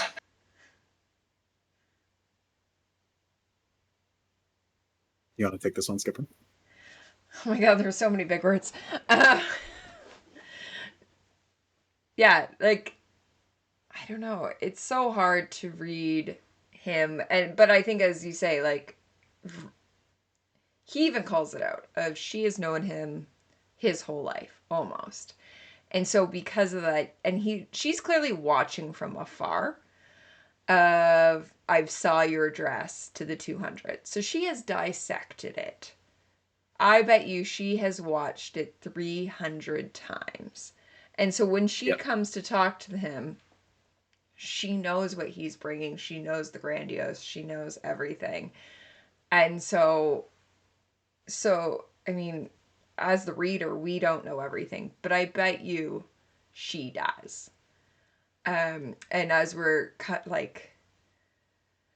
going through this, like, it's very interesting to see the two of them hard against each other. And I bet we're not seeing everything. So, I mean, I come back to the unreliable narrator. Darrow, we know, is unreliable. Lysander, I would say, is unreliable. He's only telling us what he wants us to know. Yeah. Ephraim, I would say, is unreliable. He's fucking whacked out. Yeah, he's whacked out. He's got all that going. But he's also, at the heart of hearts, a con man. So a con man's never going to let everything happen. Lyria, I think, is as reliable as she could be. She seems to wear her thoughts, her heart, her soul on her sleeve, but people are manipulating her. So she's as reliable as she could be. Virginia's the one that hits me if we're going through all the POVs, because she has the ability, and I think we could trust her to be reliable. What she is relaying to us is reliable. If she's not, I doubt she would lie to whatever this thing is, but she's smart enough to hide things. So she's going into this, and we should trust her, and she's over-analyzing everybody else, but she knows to keep things hidden. I don't think Lysander, I think he lies, but I think he also twists the truth. Like, we know it's been called out, and whether or not this is a continuity error or not, that Lysander claiming that his scar being from Darrow is or is not true. That he claims it is, but if you go back to Dark Age, the scar is not from Darrow. Like, that alone is, he has warped his truth to the point of believing it. And that's what we're seeing through all of this. He is warping his truth to the point of believing it, rather than Mustang, I think, is taking all of the truths and only showing us what she needs to show us. So when the two of them are meeting in battle, or not battle, but parley, what we're seeing in this point is and we will see it from both points, kind of during and then after, but what Mustang needs us to know versus what Lysander wants us to know would be the difference between those two. I think that's a really good call out. Yeah. Present. Yeah. I think that Lysander, is giving us his truth, twisted as it may be, and Virginia is giving us a distilled truth. Yeah. An analytical, like, it's the difference between a person who, it's almost like they're like, Lysander is sensing these things, he's perceiving these things, he's maybe even thinking about them, but when he puts them out, it's been filtered so thoroughly But for Virginia, the analysis is always the through line. Mm-hmm. And so you're right, she will, I think she does, as a narrator, totally withhold stuff. And so there are things about, what she knows that we don't know. Like, for instance, who her source is. We can only guess. Mhm. Right? But with Lysander, we're never going to get the unfiltered truth. Right? I want to say that Lysander's a dick for flashing Darrow's razor to Virginia. Fuck that guy. Fuck yeah. him. And then, that's where she basically leaps into, like, you see that giant ass statue? Yeah. That is consistent results. Dude, that is one of, like, honestly, seeing Darrow through her eyes and her calling out his consistency is, like, low-key one of the sexiest things, like, for their coupleness in the whole fucking series so far. Like, Y'all. If we're gonna talk relationship shit. Yeah. Which we'll get into more in a second, the relationship. Yeah. Can I say that my favorite thing of all this, the bargaining between the two of them, so we know at this point that he openly admits to her I basically am not on Octavia's side, and so I need the oracles. So we don't know. We don't know what his plan is. Apparently, maybe to use. Well, I hate theorizing. Hate it. We're gonna do it. I'm guessing he wants to use it to see if she would flat out admit to killing his parents. Yeah. But I'm bringing this up because he wants the oracles that she says for a Telemanus. So basically it's doing the oracles for the Telemanus and then, I guess we'll throw Cicero in. Like, Cicero is worth half of a Telemanus if the oracles are worth half. Like, she's just willing to give Cicero back because she's like, well, sure. Yeah, he's like no real value. Yeah, versus we get... He has a laundry list. He has a laundry list. And then she's like, and I'll take that. And we'll get off the planet. Thanks. Or off the moon, whatever. Yeah. Yeah. But, I like the Oracle, the throwback, because the last time we saw them was Iron Gold being used. Right at the end of Iron Gold. Almost on Lyria, and Mustang throws a fit about that. So the fact that she still has tanks of them is interesting. Yeah. Information is one of her major currencies. Yeah. I've always wondered if that's a continuity error. Yeah. It wouldn't shock me if it's not. But because like, she was so vehement in Iron Gold that, like, I told you to kill all of them. Mm-hmm. And Theodora and Daxa were like, we're just protecting your family. Yeah. But now they're gone back, and it is a case of she thinks back to her tanks. So how many does she have? Well, exactly. Is it just 2? Is it more? Is she breeding for purposes? Like, yeah. Yeah, did she have Mickey make some after the Day of Red Doves? Maybe. Even though we don't know where Mickey is. Oh, you're right. I never even thought about that, the fact that we don't know where Mickey is. Yep, or Evie. Oh yeah, Evie's still out there. There was a lot of theories people had that Evie was Ori. Yeah. Interesting. A lot of, because we can only have one pink in the series. 2, Mateo. Yeah. Mateo and Evie are the only ones who can exist. Yeah. So, where is the Lord of War versus Child of War? And then Lysander tries to explain it. Well, I have blah, blah, blah. Because I thought that was an interesting dichotomy. Because basically, she says, Darrow is a Lord of War, and you're just a child. And then he's like, well, I have this and this and this and this. And he goes on a list of like justifying himself of all these things that he has and all these things that he's done. And it just basically sounds like a petulant child, which I always thought was an interesting call out. Like he self calls out and then solidifies her point in how Yeah. cool. I mean, again, if people are watching this and they're not in the den, I want to encourage everybody to get in the den. And then if you've read Lightbringer, which hopefully you have because you're here, the next thing then you got to do is you got to go to the Lightbringer thread, and you just go start with Dive's little analysis of this section, because in terms of the one-liners and like the energy that Virginia brings into it, he just knocked it out of the park and put it as concisely as possible.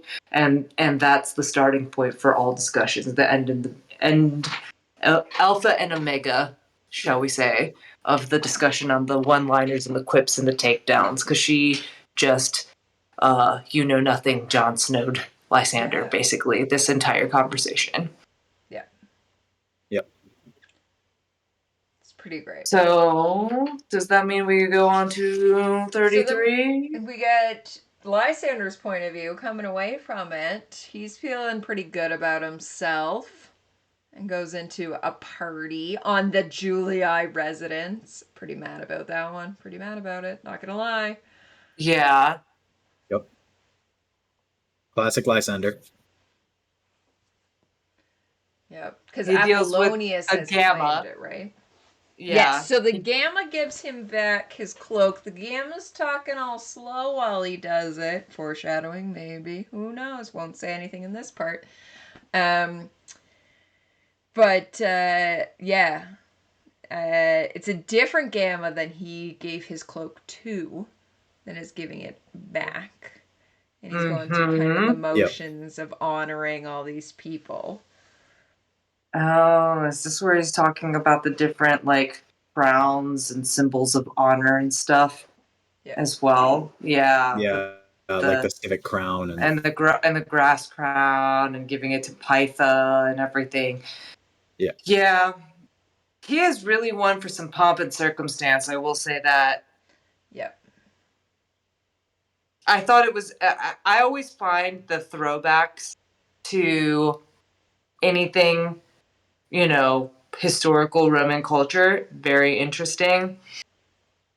Or, like, pulling a piece of history in a way that then can be run with. But I thought that all the different crowns for honors was an interesting touch there. So I love to see that. I hate that it's Lysander and his ilk in this particular segment. I hate the faux sense of humility when he does not even allow his group to bestow the grass crown upon him. Like, again, we're talking the theatricality, the multiple layers of manipulation. Yep. And it just sits very poorly with me. Yeah. Although I love the symbology in this section big time. Also, I have a note in here that says, "What a petty bitch," with the statue. Oh, yeah. Oh. Yeah, specifically blows it up. Well, yeah. Do you think he would have done it if she hadn't have called it out? Probably. Yeah, I guess. Yeah, it's such an icon of the Rising, or of the Republic at this point, I guess. Mm-hmm. Yep. Yep. No, you can't, you can't have it. He can't let anybody have nice things.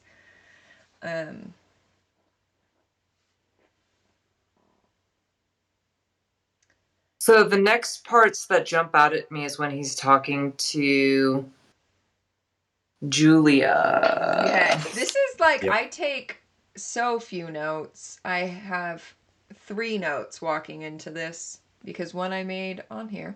Lysander and Julia is one of my notes. That's all it says. And I think it comes from, we have an ongoing fascination that started when Salem was on here. And I don't know if we've called it out on the podcast after, because I was editing. And it's always interesting listening back to our conversations while we're editing, where I go, oh, I have this point now, I have whatever. But Salem brought up two theories separate from each other, and when I messaged her, I DM'd her about it while I was editing and was like, did you mean to do this? And she's like, no, I had not brought this up. That the theory that Julia is the informer to the Vox, and a running theory that Julia is Mustang's informer. So, should Lysander be trusting Julia? And I mean, these are all theories we have, but clearly puts her in so many places, puts her in front of the 200 in a very clear seat of power, that she's the one who's supposed to be neutral, so is talking to all of them. Now we see Lysander trusting her with the information that he does not want that he wants the throne. He does not want an Atlantia there. We now see him talking to Julia about that. What are we feeling about this? I hope she flips, and I hope that it royally fucks him. I hope she flips as a reaction to Cassius being who he is in relation to things. But I also, the thing that strikes me about her, specifically in this section, and that has been building leading up to this section, and as I've read this now 3 times, is how fucking certain, absolutely dead certain Darrow is that Apollonius can be wooed in some way, shape, or form to the advantage of the Republic, and how trepidatious Lysander is in how he courts Apollonius. Yeah. The point of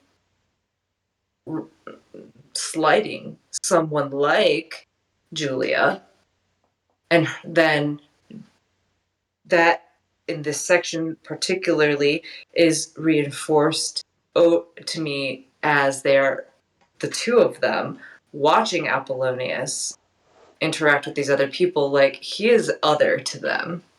Yeah. Yep. And others in this world fit into the Republic, not into the society.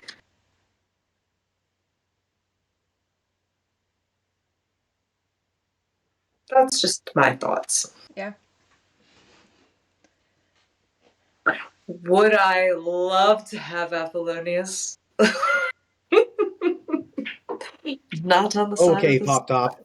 Oh. Oh my.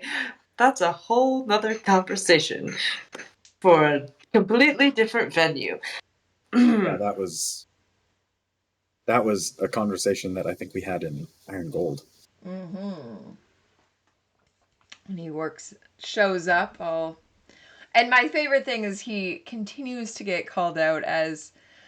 Mustang does this when she's describing Lysander, of the two classically handsome men are Cassius and Apollonius. Like, calls it out. Yeah. I don't know. It's all very interesting to me.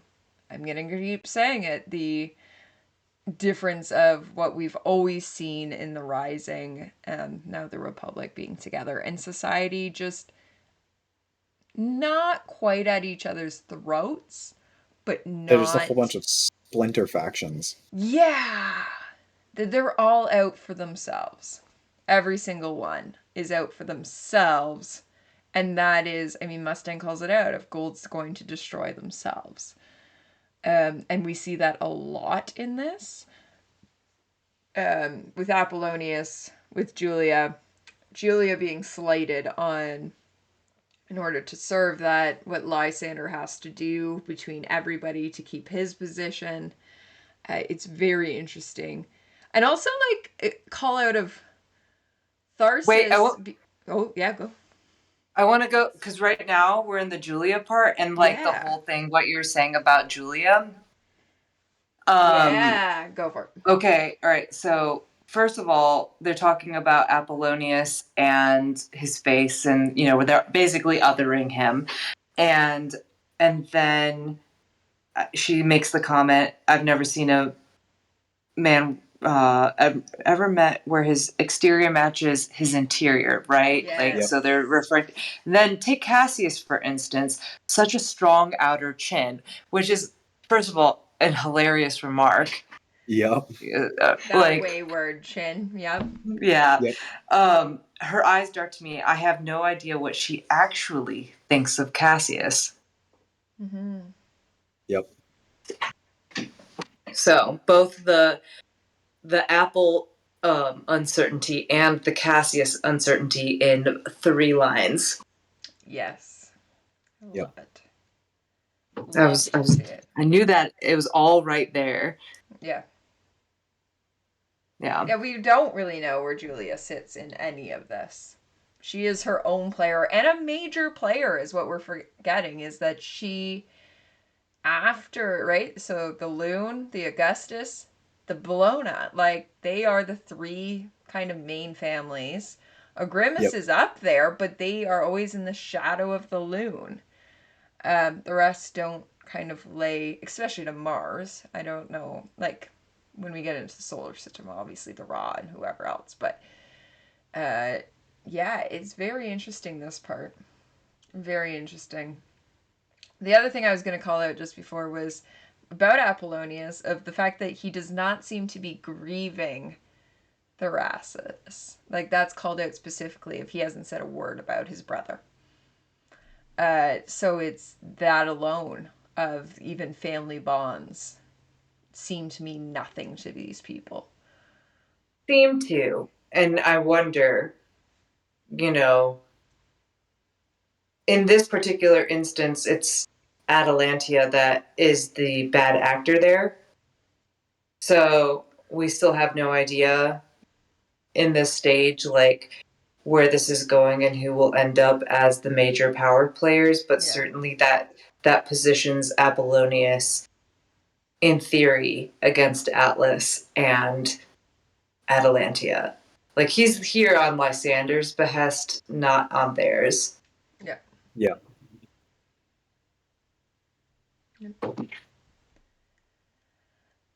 The next major point that I have is where he is so brazen to propose an iron rain on Mars in 3 days. Yep. With Daddyomedes, who's like, excuse me, what? Like, what? Like, because he wants the 2 of them to fall together, right? He's talking to... It is, I'm not going to lie, when he said that, and I didn't know that he was then going to be poisoned mere pages later, I was not feeling comfortable. Yeah, it's like this could potentially be backbreaking for the Republic. Yeah. Cavex pun intended. Oh, boo. Sorry. Yeah, and like immediately after he makes a truce with Mustang, it's like you can't keep your word for 12 seconds. Yeah. Like, he's like, oh, she's in retreat, which I did say that I would let her do, unmessed with. So we will wait till the very second that the last ship has retreated, and then we're going to iron rain that bitch. Yep. And 3, 2, and go. Basically. Yeah, firing star shells past the retreating ships. Yeah. Yeah, Smarmy. I really hated that the first time. I mean, like, subsequent times too, but specifically. Yeah. Right. Do you think he came up with that on a whim as he was talking? Because that was with Dido, right? Yeah. Do you think that he came up with that on a whim with Dido, or do you think that he was duplicitous in his negotiations? I think he was duplicitous in the negotiations. I Oh, think he yeah. went into the negotiations knowing what he needed in order for the next steps. Like, I think he is smart enough for that capacity. I think he can probably read Mustang just as well as she can read him. Like, he is highly intelligent. He just hasn't had the chance to refine those skills. So I 100% believe that that was his plan, and he is just the scum of the earth. The scum of Or the moon. Mars? Scum of Moon? So scum of the solar system, maybe? Yeah. I feel like we shouldn't bash Earth at this part. Yep. Yeah, the Earth has just been beaten down. There's nothing left. Yeah. So, the scum of Loon. Yeah. At this point, we have Diomedes not engaging with the Pinks, and that being a point of reference from Dido, Lysander taking it literally, and then her saying, oh no, he's actually looking at the flowers. But then we have this uncertainty put in, like, why is Diomedes not like this big old manly man archetype of a typical daddy. Yeah. Right. Yeah. Why is Daddy, see, it gets tripped up on my tongue. I don't like it. Daddymedes just works so much. You're having a daddyotomy? Exactly. Okay, it sounds like a medical procedure. He is very clinical. I do enjoy, though, I'm going to throw back just outside of Daddymedes, Daddy whatever, the Pinks in this, and this is, I think, because I've taken aerial arts and stuff of them on the silks coming down. Like, it is very cool, that part, like, of that. It's not just that the Pinks are used for pleasure, if you will, but these entertainers that are on the things, which I mean, though, are then coming down, giving them whatever, but going back up the silks. Like, I find that interesting. But then I do like that it's like, yeah, he's out smelling the flowers. No, he's literally looking at the flowers. And it is because he is a class of his own. Like, I don't even, he is the opposite. Well, see, Cassius is getting better. I can't call him a dolphin anymore, but he is the opposite of when we met Cassius. Like, I don't even want him on vacation. I want him straight to my house. Like, bring him home immediately to meet my parents is Diomedes. Meet your parents? Meet your parents? That's the first thing you're going to... Yeah. What? Oh, okay. Okay. Real quick, like, Daddy v Daddy. Oh. Okay, now you pushed. Oh, no, I don't like this anymore. But yeah, like, Diomedes. I can't even say his name anymore. We've butchered his name too far. Just call him Dad.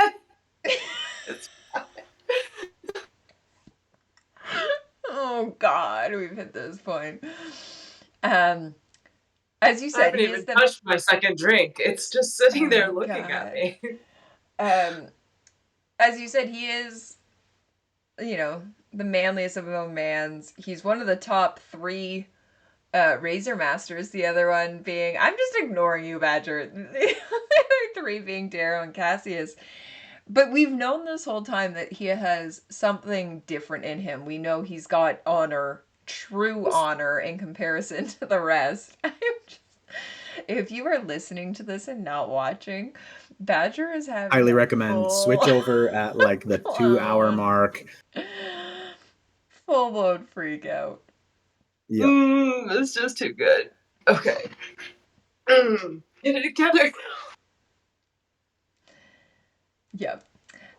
Yeah, it's just very interesting to see him interact.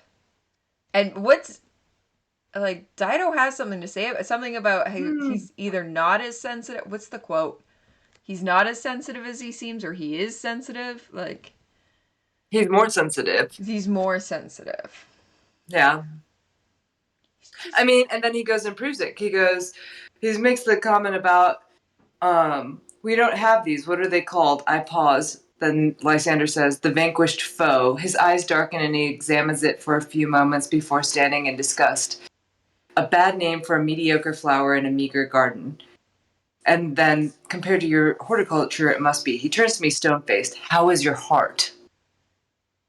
Yeah. He goes from talking like shit about the flowers in Victor's garden to like just being like, and by the way, your bestie just died. Yeah. How are you? Who was probably the first person to ask. Like, as far as we know, nobody else seems to inquire in that capacity. Yeah. Good job. He's been to therapy. There's no therapy in space, but there is in the Rim. That's what we're learning. The Rim has therapy. Yeah. Also, it literally says here, no one mourned Tharsis either. I'm not sure even Apollonius has brought him up once. Yeah, there's my. So it straight up calls him out. Yeah. Yeah. Have y'all gone into a because very shortly, like very quickly, we just jumped to him getting poisoned, and then Kyber's around, and I so first of all, there's the poisoning, so just that obviously exists and needs to be at least touched on, but Kyber is scary as fuck. Yeah. Have you been audiobooking it or reading it? Audio. Yeah. Her voice in that moment is... Yeah. That's some hardcore shit. Dude, I would be intimidated by that person by a lot. Big time scary. And I do wonder, you know, because Lysander has quite a few grays around him but Kyber is a gray apart, interestingly. Yeah. Right? Roan has like a contingency of grays that he brings to the table, but Kyber is just always this lone actor of a gray around Lysander, and I just am very curious to see how that's going to play out. Yeah. Yep. So the lament sounds like a fun little side quest. Yeah. When this first happened, I was like, holy shit. Are we losing Lysander right now? I am about to throw a fucking party. Like, I knew it was too good to be true. Alas. So the last line in this chapter, in chapter 33, I am alone in a hole. A boy sobbing, I want to die, I want to die. And the note that I have is that it's like, wow, that feels like an interesting fast track to some of Darrow's experiences that he had when he was literally in a hole. Yep. Yeah. Wanting to die. Yep. And so I pinned that, wanting to see if anything would come of it. But I just thought that, you know, as we have character foils here, that was an interesting note. Because that's a pretty specific reference to make, alone in a hole. Yeah, for sure. This is the part, though, where he talks about how the mind's eye should protect him from poison, and he doesn't know how to use it, right? Or is that the next No, it's this section. He knows he's gotten poisoned, and the mind's eye, but he doesn't know how to stop the mind's eye from poisoning him, which is like, it's a good call out of he has this quote unquote magic power, but he's not fully trained in it because he only got till he was 10 years old. He did not get the full thing. Right. And that's still, there's been several instances, that included, where I have thought to myself, man, I would love to see, hopefully, or yes, when push comes to shove, that Virginia, who's had the whole suite of sovereign tools at her disposal, come in and really make a mockery of what some of these usurping gold despots think they have in terms of power over others. Yep. I would love to see Mustang clean house in that way.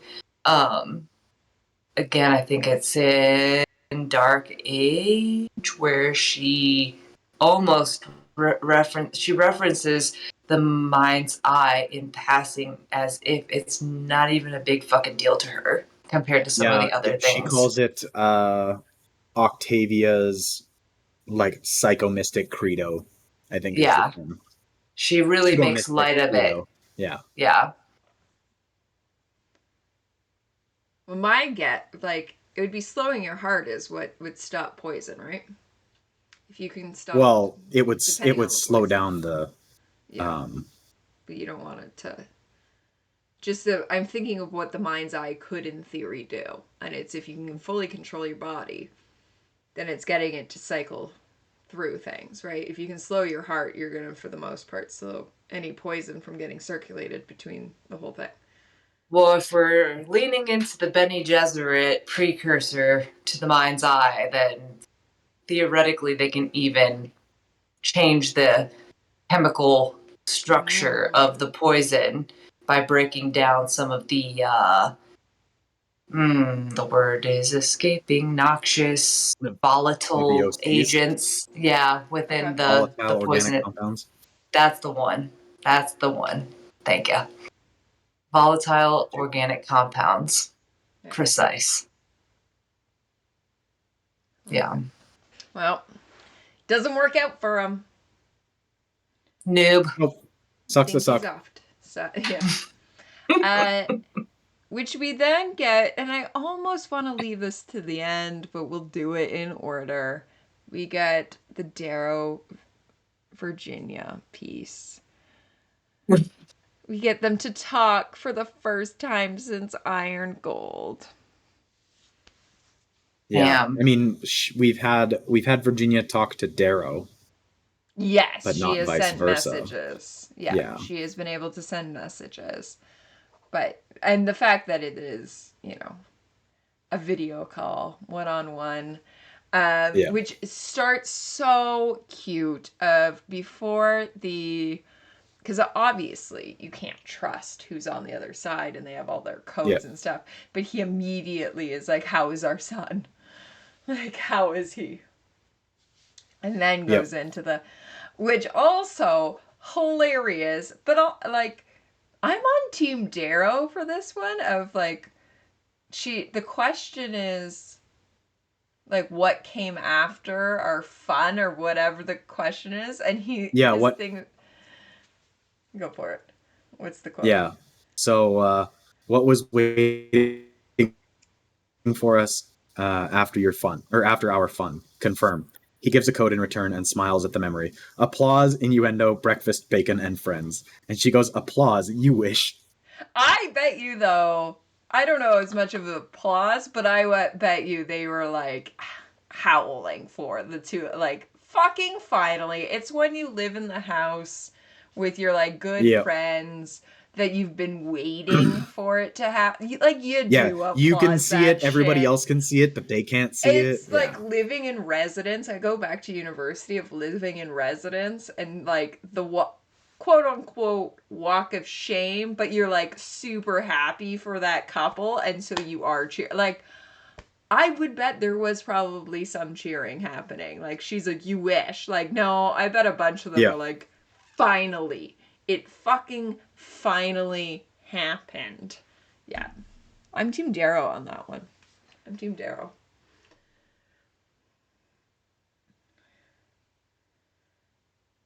Yeah. I love that it's low Mustang and low Reaper. I know. Well, and she calls back just before that of the boy in the lock. Either of us could be an enemy ruse, be a program, an enemy ruse. I think that's really interesting, given specifically where we are in like the cusp of our technological age. We only have just the inklings of it, and it's quite powerful where we currently stand.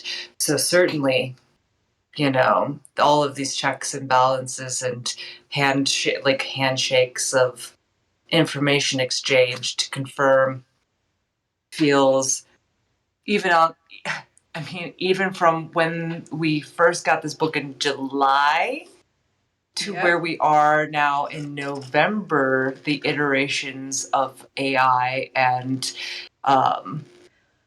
generative software that exists from then to now, it even feels more relevant.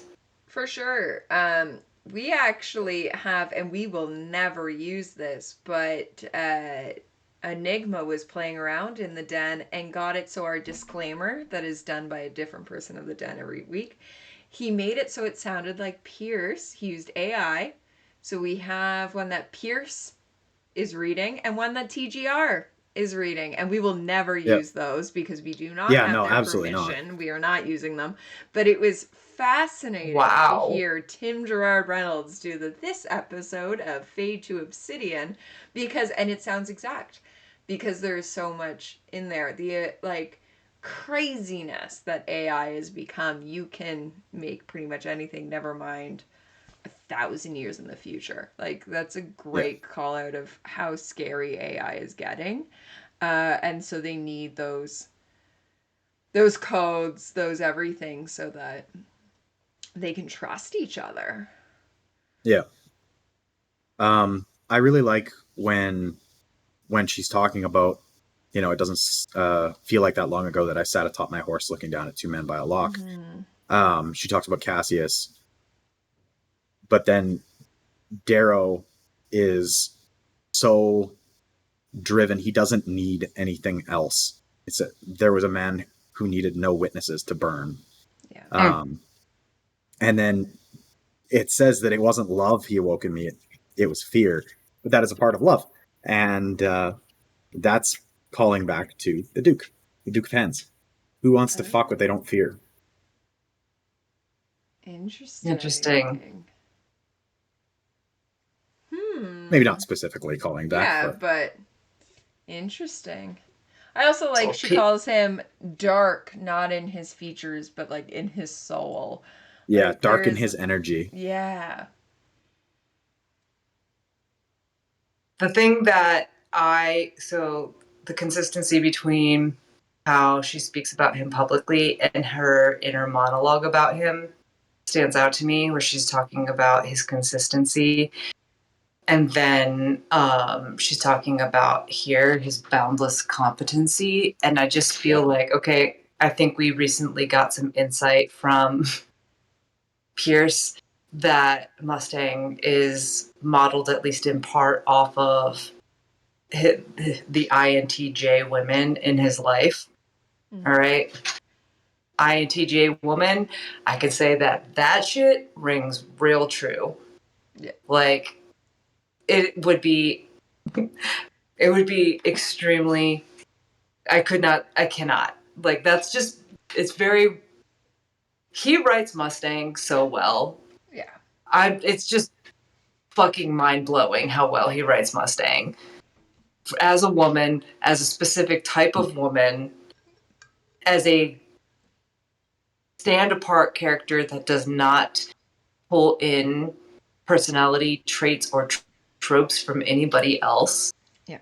And I think that this is such an intimate view into her mind. This is the possibly, aside from the little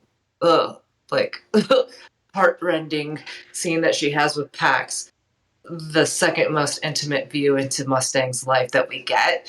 And it just seems so authentic to me, both to the character and in terms of like externally facing to women of this particular ilk. Like, so good.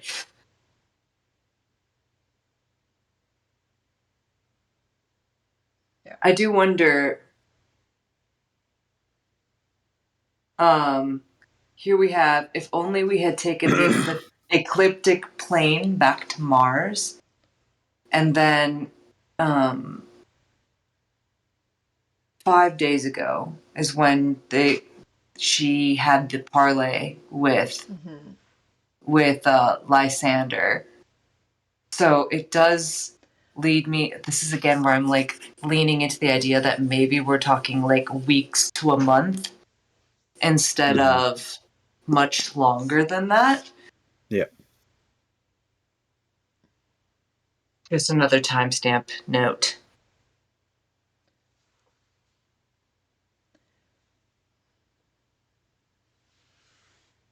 Yeah. I like that she can tell pretty much immediately that, you know, I can tell he's not the man who left. He's older. His trials etched into his features.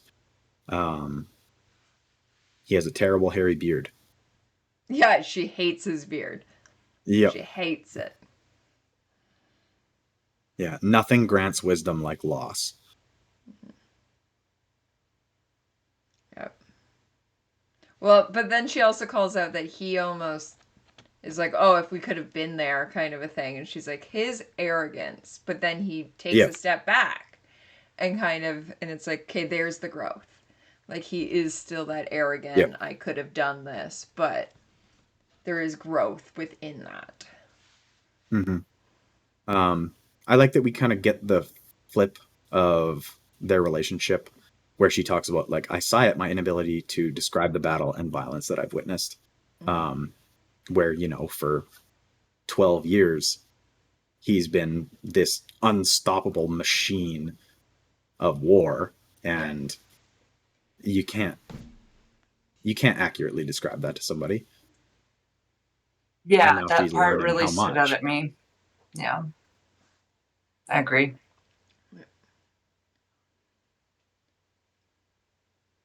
Also, that's where it kind of goes into the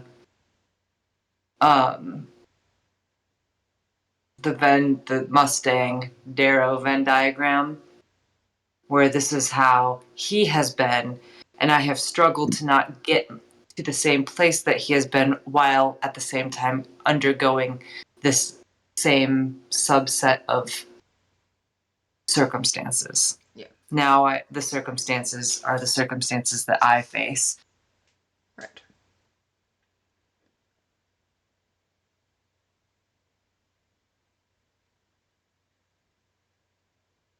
Meanwhile, the realization of what she has to do is dawning on her. And I find that actually pretty much all of the chapters in this section kind of have like a hallmark feature of being a hinge or a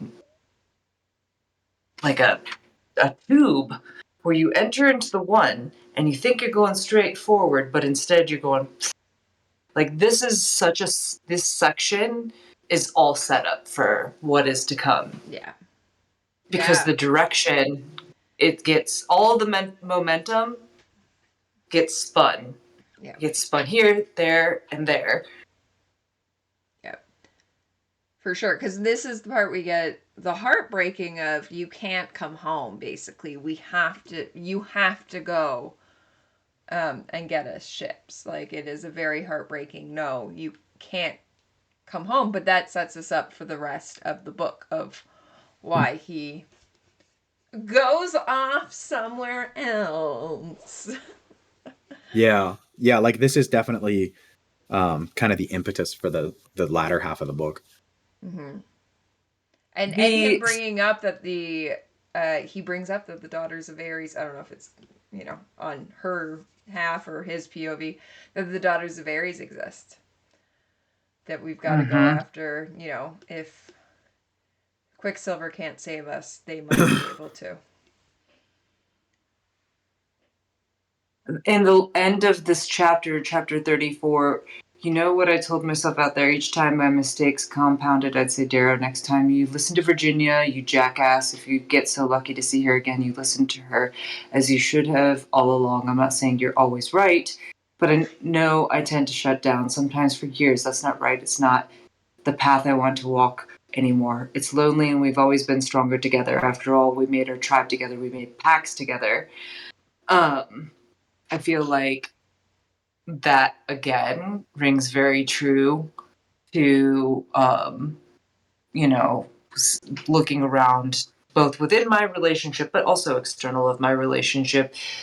Lots of friends with kids, and I'm oftentimes find myself in the position of being equally friends or even more so friends with the man in the relationship than with the woman in the relationship.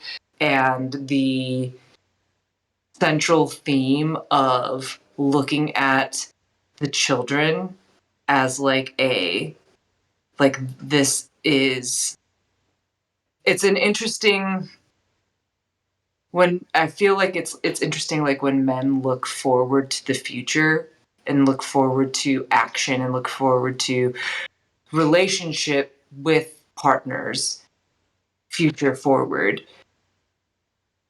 A very interesting framework for that goes back to, like, if there are children, like our child, this is the proof positive. Right. Right, that I first of all, this is my love, this is my child that I love, which we saw in the beginning. This is also the proof positive of the relationship. This is also the future forward viewpoint. And it's an interesting, not necessarily maternal way of, or nurturing way. Like, it's not the maternal or feminine energy view of children, but it's a very interesting masculinized view of centering a child in A, the relationship, and B, moving forward. And I think it's also interesting in the scope of the book, because Pax is largely off screen, off page in this book. We get our one glimpse so far of him, and that's all we have to go on after Dark Age.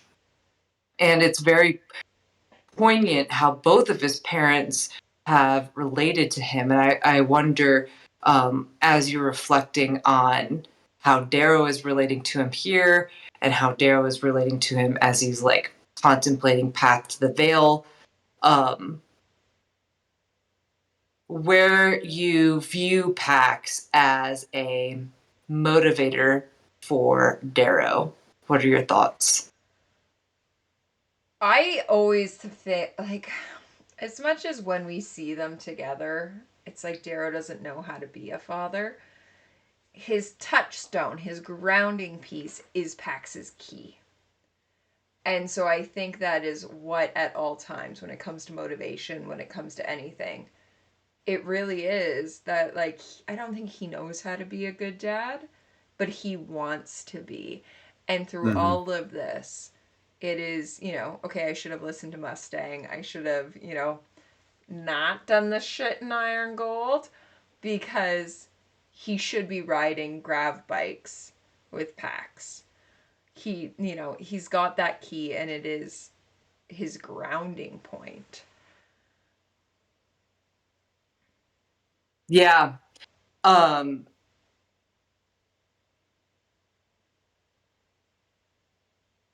Do you think Pax...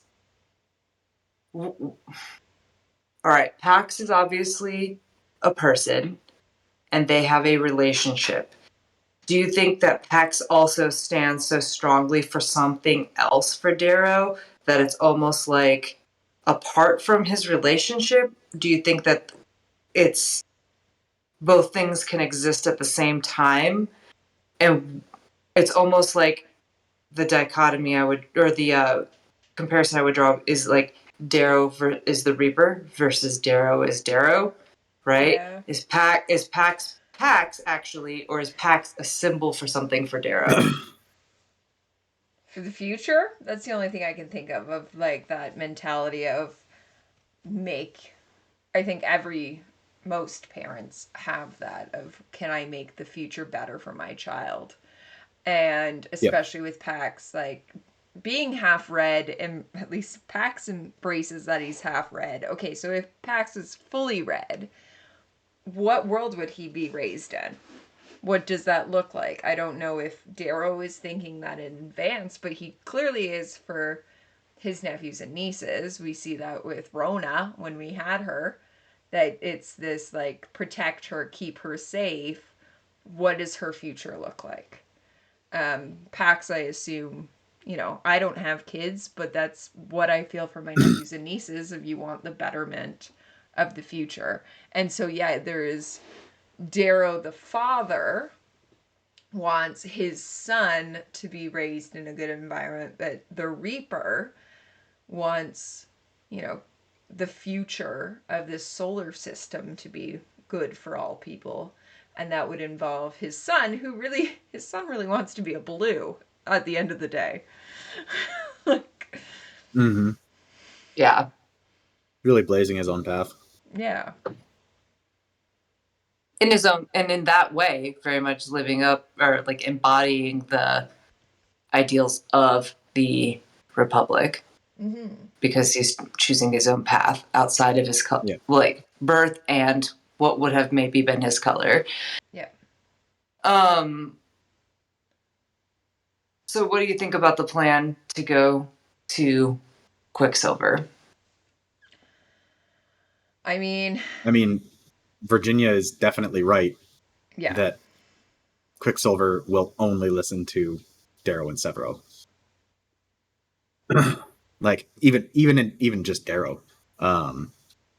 Like we see in Morningstar when Severo's interrogating Quicksilver, and he's like, Nope, fuck you, you're bad investment. Yeah. Like, and then Darrow shows his face, and he's like, all right, let's do it. Yeah. I also found it really interesting, the whole Lyria part of they bring her up.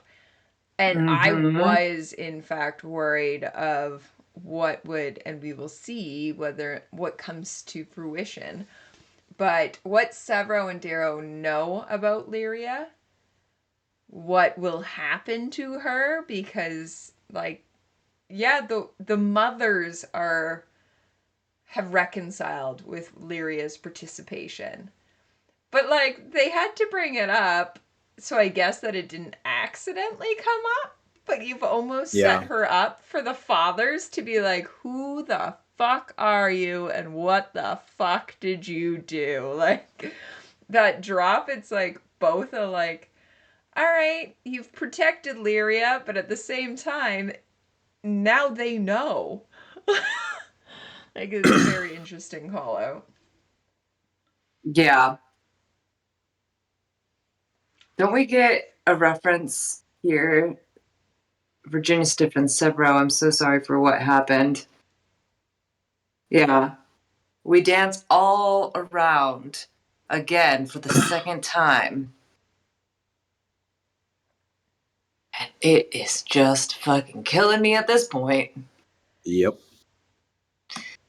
Lord have mercy. Okay. Yep. Just feel like that needs to be noted. Poor Severo. Yeah, is absolutely Severo at this point does not know about his son. Does not even know that the child assumes the child was born. Does not get to talk to Victra. Does not know at no point. We know at this. So they say that Pax is safe. I don't think they make reference to Elektra until the Lyria part. So he doesn't necessarily 100% know in words that Elektra is safe. Those never get said. Yeah. His other two daughters, 3 daughters, 2 daughters. Who knows? Yeah, Severo is just like, we wonder why he gets angsty in this book. He is the one character I would say has every right to feel every emotion and rage and do everything. Like, and, you know, spoil just a little bit, we will see it, but he has every right because he has just been, even by his own friends, for whatever reasoning that Virginia had, and my assumption is that she would have talked to Victra about this, of what is the best path forward. Like, do you want me to tell Severo that his son is gone? And Severo just is getting nothing from anybody. We feel for our boy. I feel for our boy. We get some insight into how adrift Darrow is after Mustang basically tells him that he can't come home when he's musing and like the delicate music summons ghosts from my past, and he's thinking about Lorne, and he's thinking about Ragnar, and he's thinking about the god trees of Mars and all of these things from his past. It's almost a mercy to us as readers that we don't get Severo's point of view. Yeah. You know, my goodness, how painful must that be? Because he doesn't even have any agency. It's almost like Darrow has, next to unlimited agency, we see it falter here in this moment with Mustang calling the shots. But in large part, Darrow is the master of his own destiny and the destiny of many, many others. But Severo oftentimes is riding the wave of momentum from Darrow. And now he's even doing it another order of magnitude removed. Yeah. Yeah, for sure.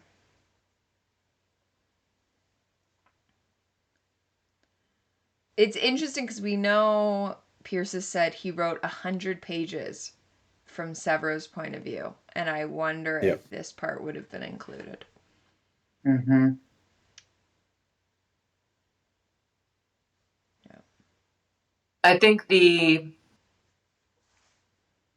beginnings of Cassius's, or we see a beginning to Cassius having empathy in a different way here, where he doesn't have anything to return to, really, you know, on Mars, but he is the person who is doing the most to keep the spirits from absolutely tanking. The way that he's sort of leading the two of them, and as we exit this particular scene, and I just think that it's nice to see Cassius giving a shit about people that are not himself. Like actively, not just passively, not just giving lip service to it, but, you know, taking a moment to really be there for his friends in a way that shows some growth on his part. Yeah. For sure. We also get the cute moment with Cassius of him becoming a knight again. He gets to be an Olympic knight again. Yeah, morning knight of the Republic. Yeah. He was morning knight previous, right? Yeah. Yep. Of the society. Yeah. Of the society. And now he's morning knight of the Republic. Which you also get, though, Darrow is a little, like, bitter of, like, oh, she wants time with Cassius. Like, calm down. Calm down, Darrow. Yeah. And then Darrow tries to give a, like, final plea of, like, tell my boy, and she cuts him off. Oh. I like that Cassius asks Mustang, like, you know, did you talk to Lysander face to face? And then straight up tells her, like, you know, just because he wants to keep his word doesn't mean he will. Yeah. Confirmation that he is just not trustworthy. Well, and especially that coming from your legal guardian, or guardian, who knows about legal, but the guardian that raised you, of like, I know what this child is, right? Like, so when did that come up?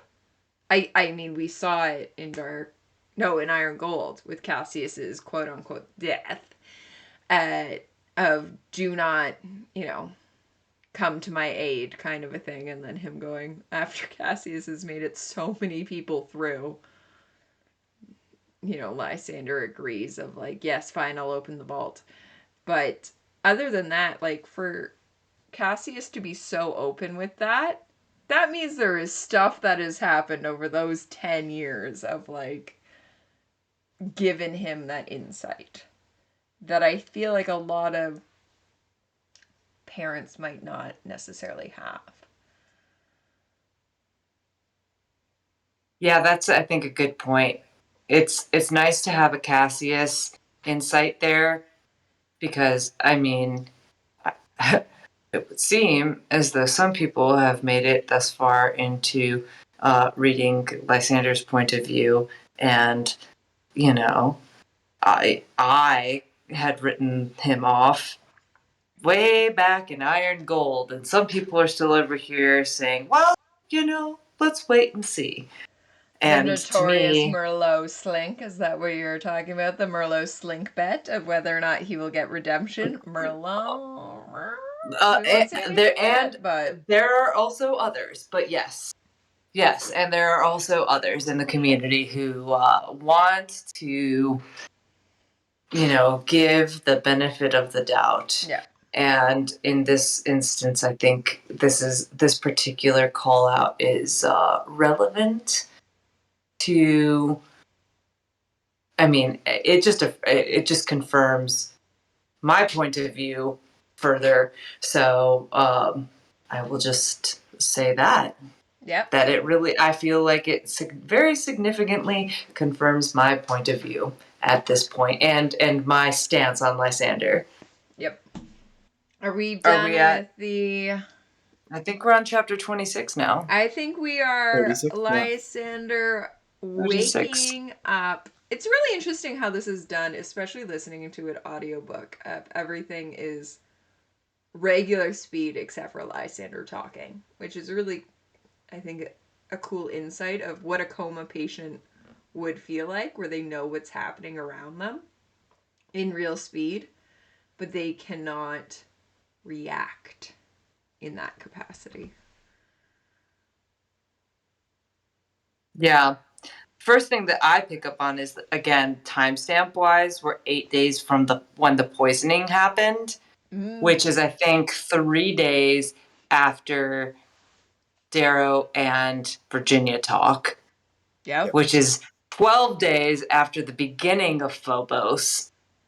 Yep. So when are you making us a timeline that I can look at? I need one. Come on, Charlie Day. I need a map. Yeah, I need a Charlie Day. You need a board notes. and I some need some post-it notes. Post-it notes and some red string and a cigarette and some vehement gesticulating. Yes. I can do that at least. Yep. See what I can do. I'll see what I can do. Okay. All right. So we are 5 days out? Did you say 8 days out from the poisoning? Poisoning has taken 8 days. We are slowly waking up, and it's all the Greys that are around us. Correct? Yeah. And Pytha. Yeah. And the scariest one of them all, Kyber. Who is still, in my opinion, Kyber is still the scariest. For sure. Yeah. Fucking bold ass speech. Yeah. Well, like showing Kyber being just a total badass. Yeah. When they're in the middle of Phobos and she just blows away the Medicae that comes to test her Ajax. Yeah. And she's like, "Oh, I didn't know. It was just a gut feeling." Yeah. And this doctor had a suicide vest. Yeah. A demonic voice rasped, "Step back from the blood." Yep. Yeah. So good. That voice on audio, like DGR is in top form with his crazy voices. Truly. Yep. You know, when the way that Cicero brings stuff to him, you don't think that, like, shit's about to go down. He's like, what? Cicero is forever light. Like, the day that Cicero actually, like, Cicero's giving young Cassius vibes. Yeah, no thoughts, just vibes. Totally. My favorite is there's no recollection in here. Like, nobody comments on the fact that Cicero was held captive by the other side. Like, Lysander negotiated for him to be back, and it's just like, yep, you're back. That's it. It's you. That's cool. Like, yeah, 8 days down. That's great. That's great. Glad you're living life, my guy. Cicero's back, man. Probably looking Yeah. at all the big doors. Yeah. I like that we're not quite halfway through Lysander's prescribed recovery period. Yeah. And they wake him up, they're like, you know, you might die. Fine. Yeah. We got to tell you this, though. Yeah. You might die, but we need to tell you this. Yeah. It took 8 days for shit to fall apart, but it doesn't fall apart because of internal squabbling. It falls apart because Gascamani. Fa. Pirates. Yep. Space pirates. I kind of want to be a space pirate, but you know, maybe not. So I don't know, are you Orion or Fa? Oh, I'm Orion. Thank you very much. Until like the end, Really fine, then. where she went crazy. I don't want to be Orion then.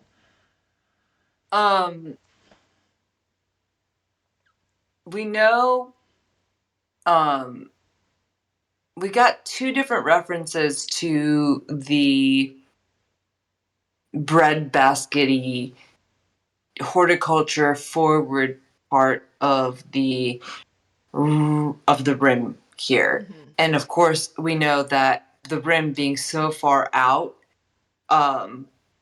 what they have is very precious to them because they cannot trade and barter and exchange goods in the same way that the inner planets can. Yeah. And so I just think that that's really important to point out when you have a threat.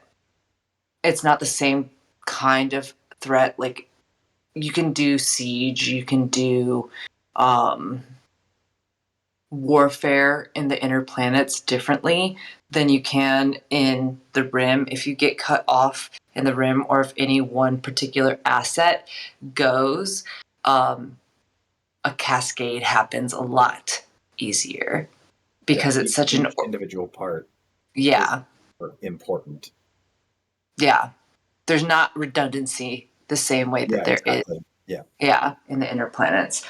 So because of that, they're just like, there's no 2 ways about it for them. There's only one option. Yeah.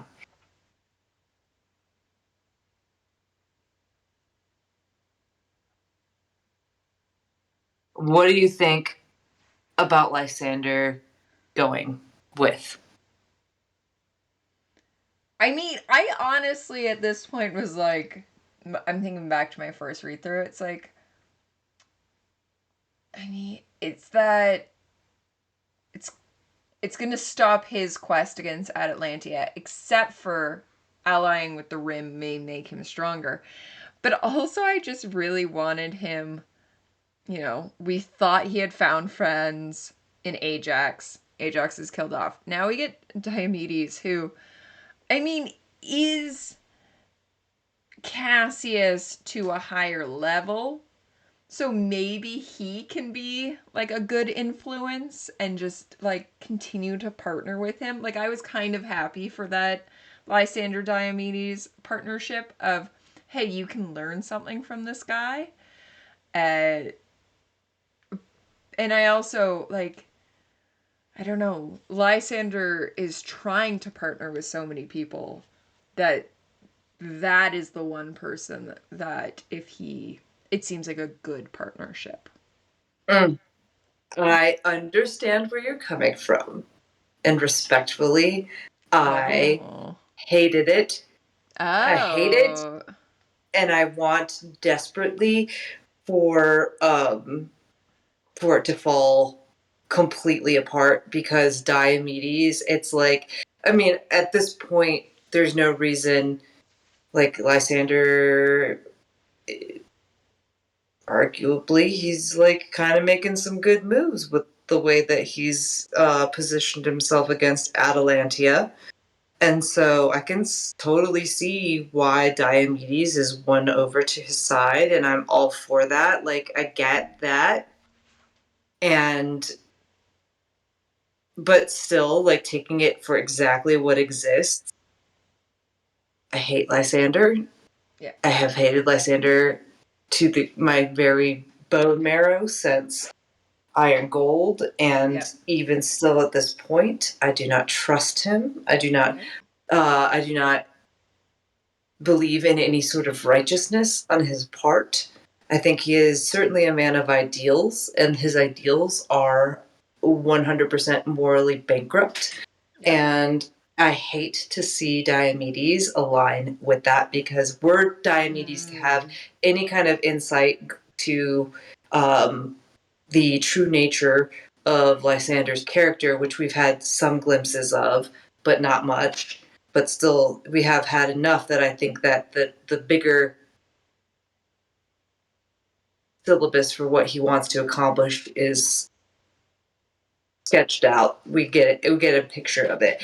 If Diomedes knew that shit, his skin would crawl. His skin would crawl off just as much as Oro skin sloughed off in the nucleus. Yum. My favorite. Yeah, so I think we're coming at this as I'm looking at it from what is best for Lysander, and you're looking what is best for Diomedes. And I agree with you that Diomedes is the best thing to do is not trust Lysander, leave him in the dust. Do not partner with him.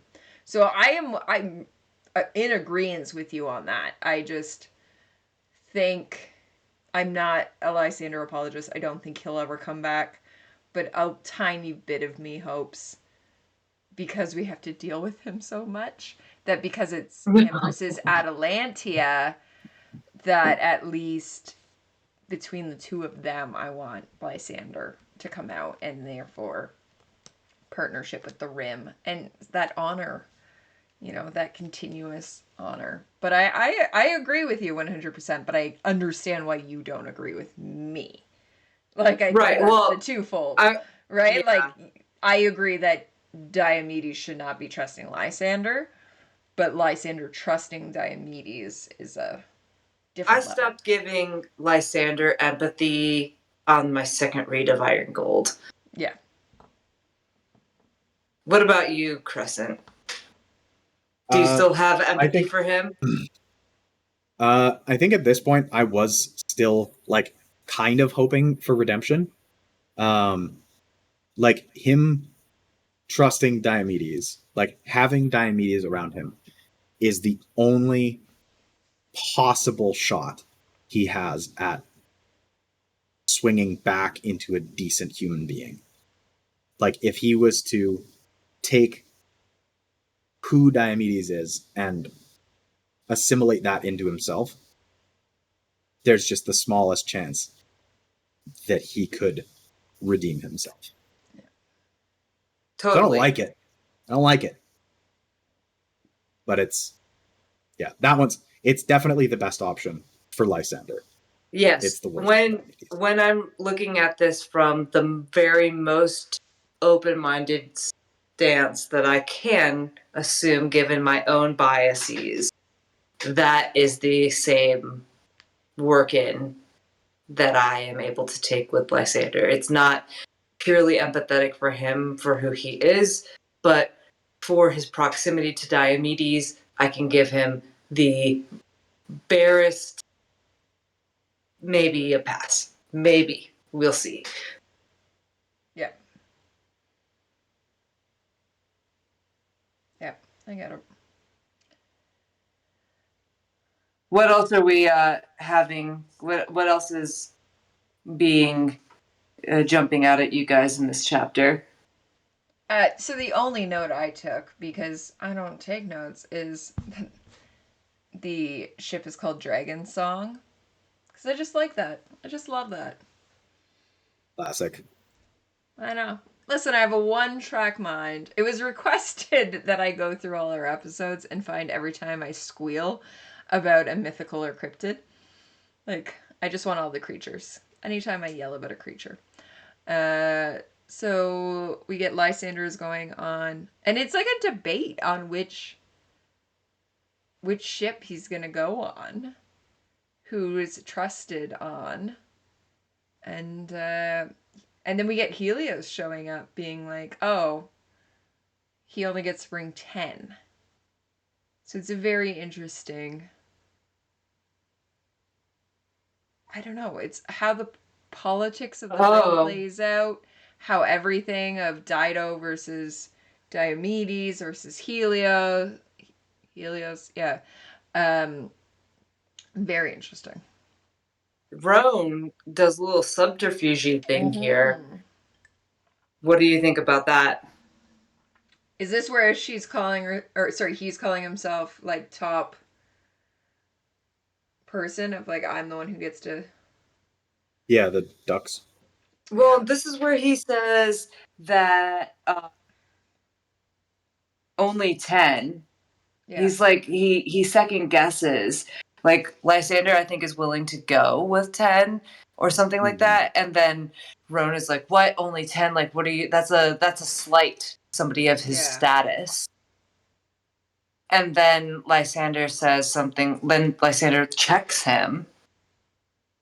And I thought that was really interesting. A lot of interesting parts in this. I love the Greys. In the second part, like the first part of the series, the first trilogy, I did not think much of the Greys except for Holiday and Trig. But the second part of the series, I've really been won over to the Grey as an on both sides, interestingly. Yeah. Yeah, like, it's really interesting, but Roan during this part especially, so when they're waking him up and they don't want to wake him, Pytha does not, and like, is he not the one who gets aggressive of like, Captain Pytha, you're not first officer? He said, Roan is like, I'm the ranking officer on this ship. Yeah, like he has a lot of standing up for himself, but having, like, he really puts himself into the spotlight this chapter. And like, you're right, standing up of why only 10. And I don't know, it's interesting to me that a Grey in the society would have that voice. Because again, the society to me is like, you're all, I guess Greys are mid-color, but they're like low mid-color. Yeah. Like, but like if you remember Ephraim talking to Pax, he talks about how the Grey that gave him his first burner was this guy, and his cheek was all full of teardrops. And it's like, this is the kind of man that even a gold would go out of their way to like acknowledge. Right. Yeah.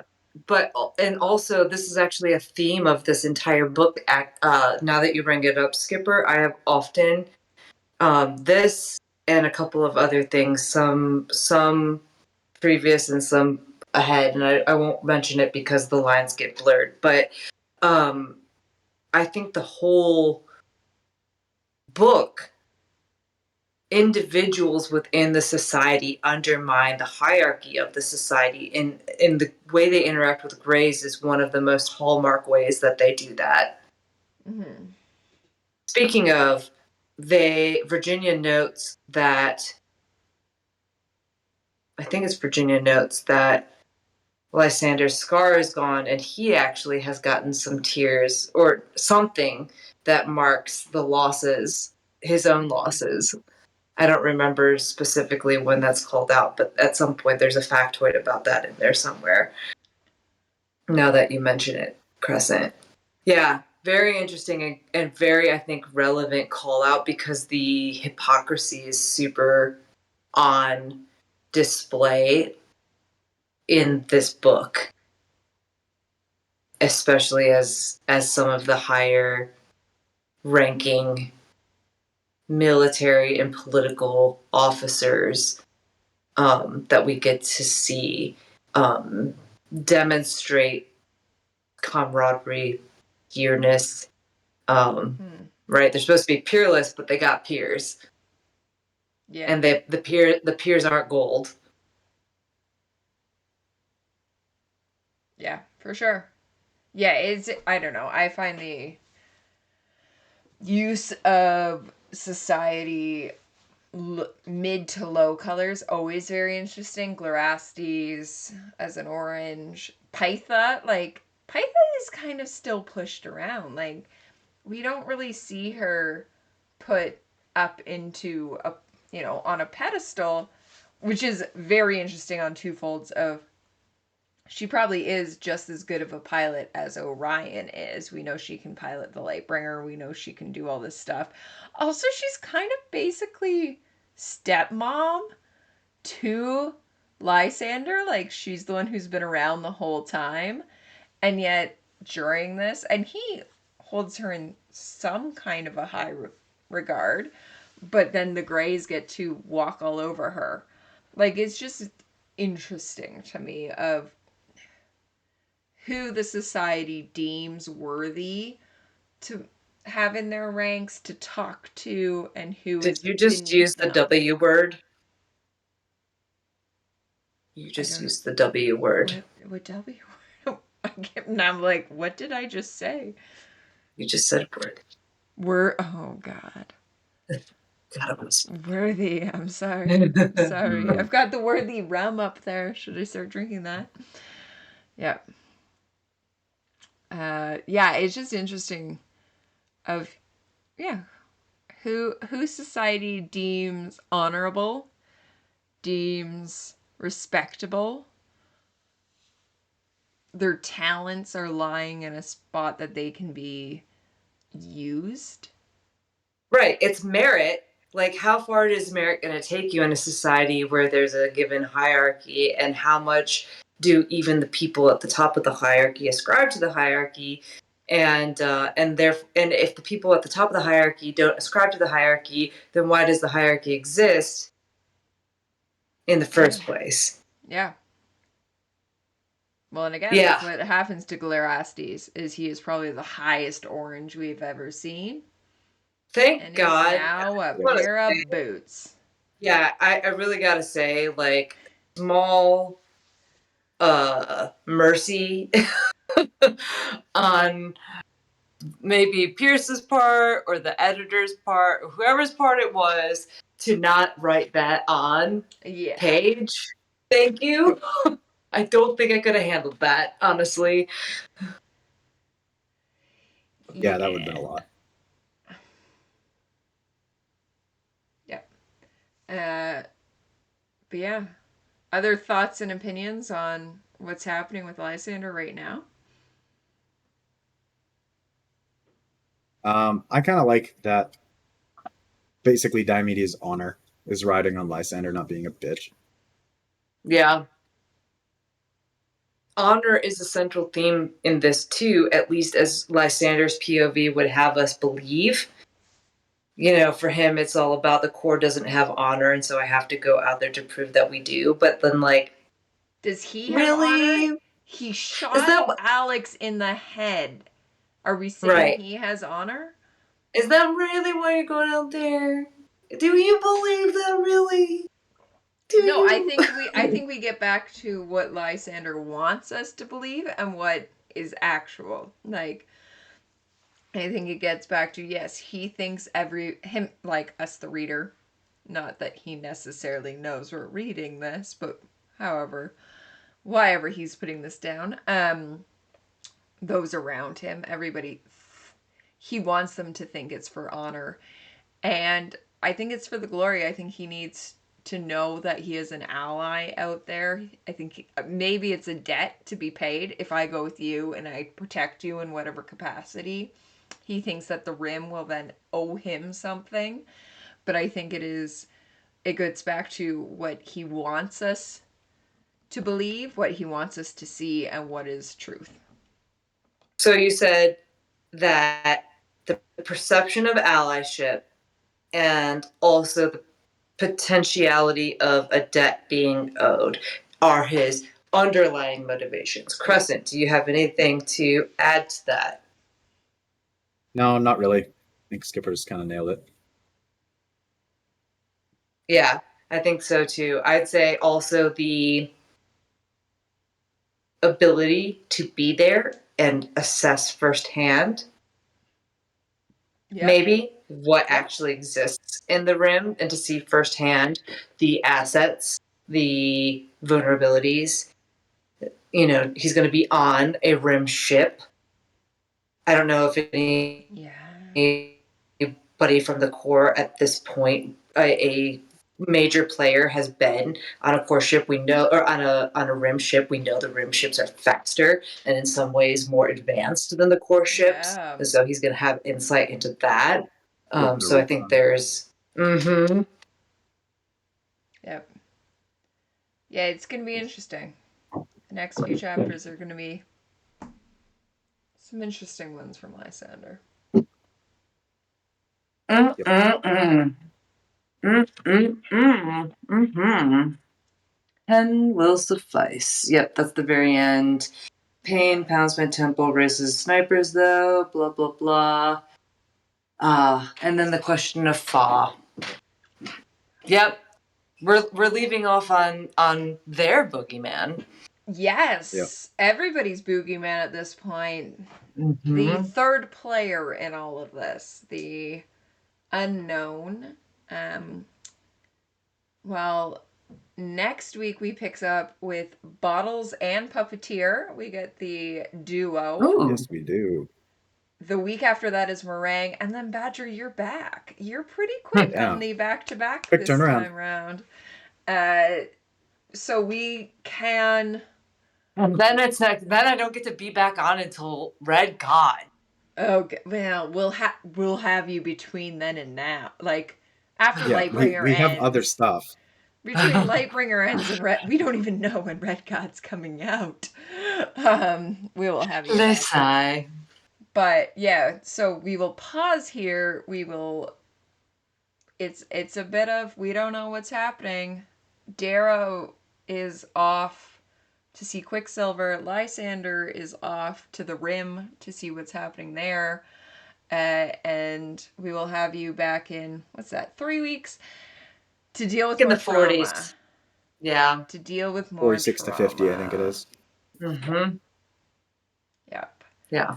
And next week is Bottles and Puppeteer, because Puppeteer has a background in psychology. So she's going to walk us through some of this as well. Bottles will just get us drunk. That's what's happening. You better buy a bottle of tequila. No, because that's what he wants, and I will not. No tequila is entering this house ever. Sorry, Bottles, I tried. Yeah. He got really excited when we did the live stream and I agreed to Long Island iced tea. And he's like, that has tequila. And I was like, yeah, and Barely. 40 other things. Yep.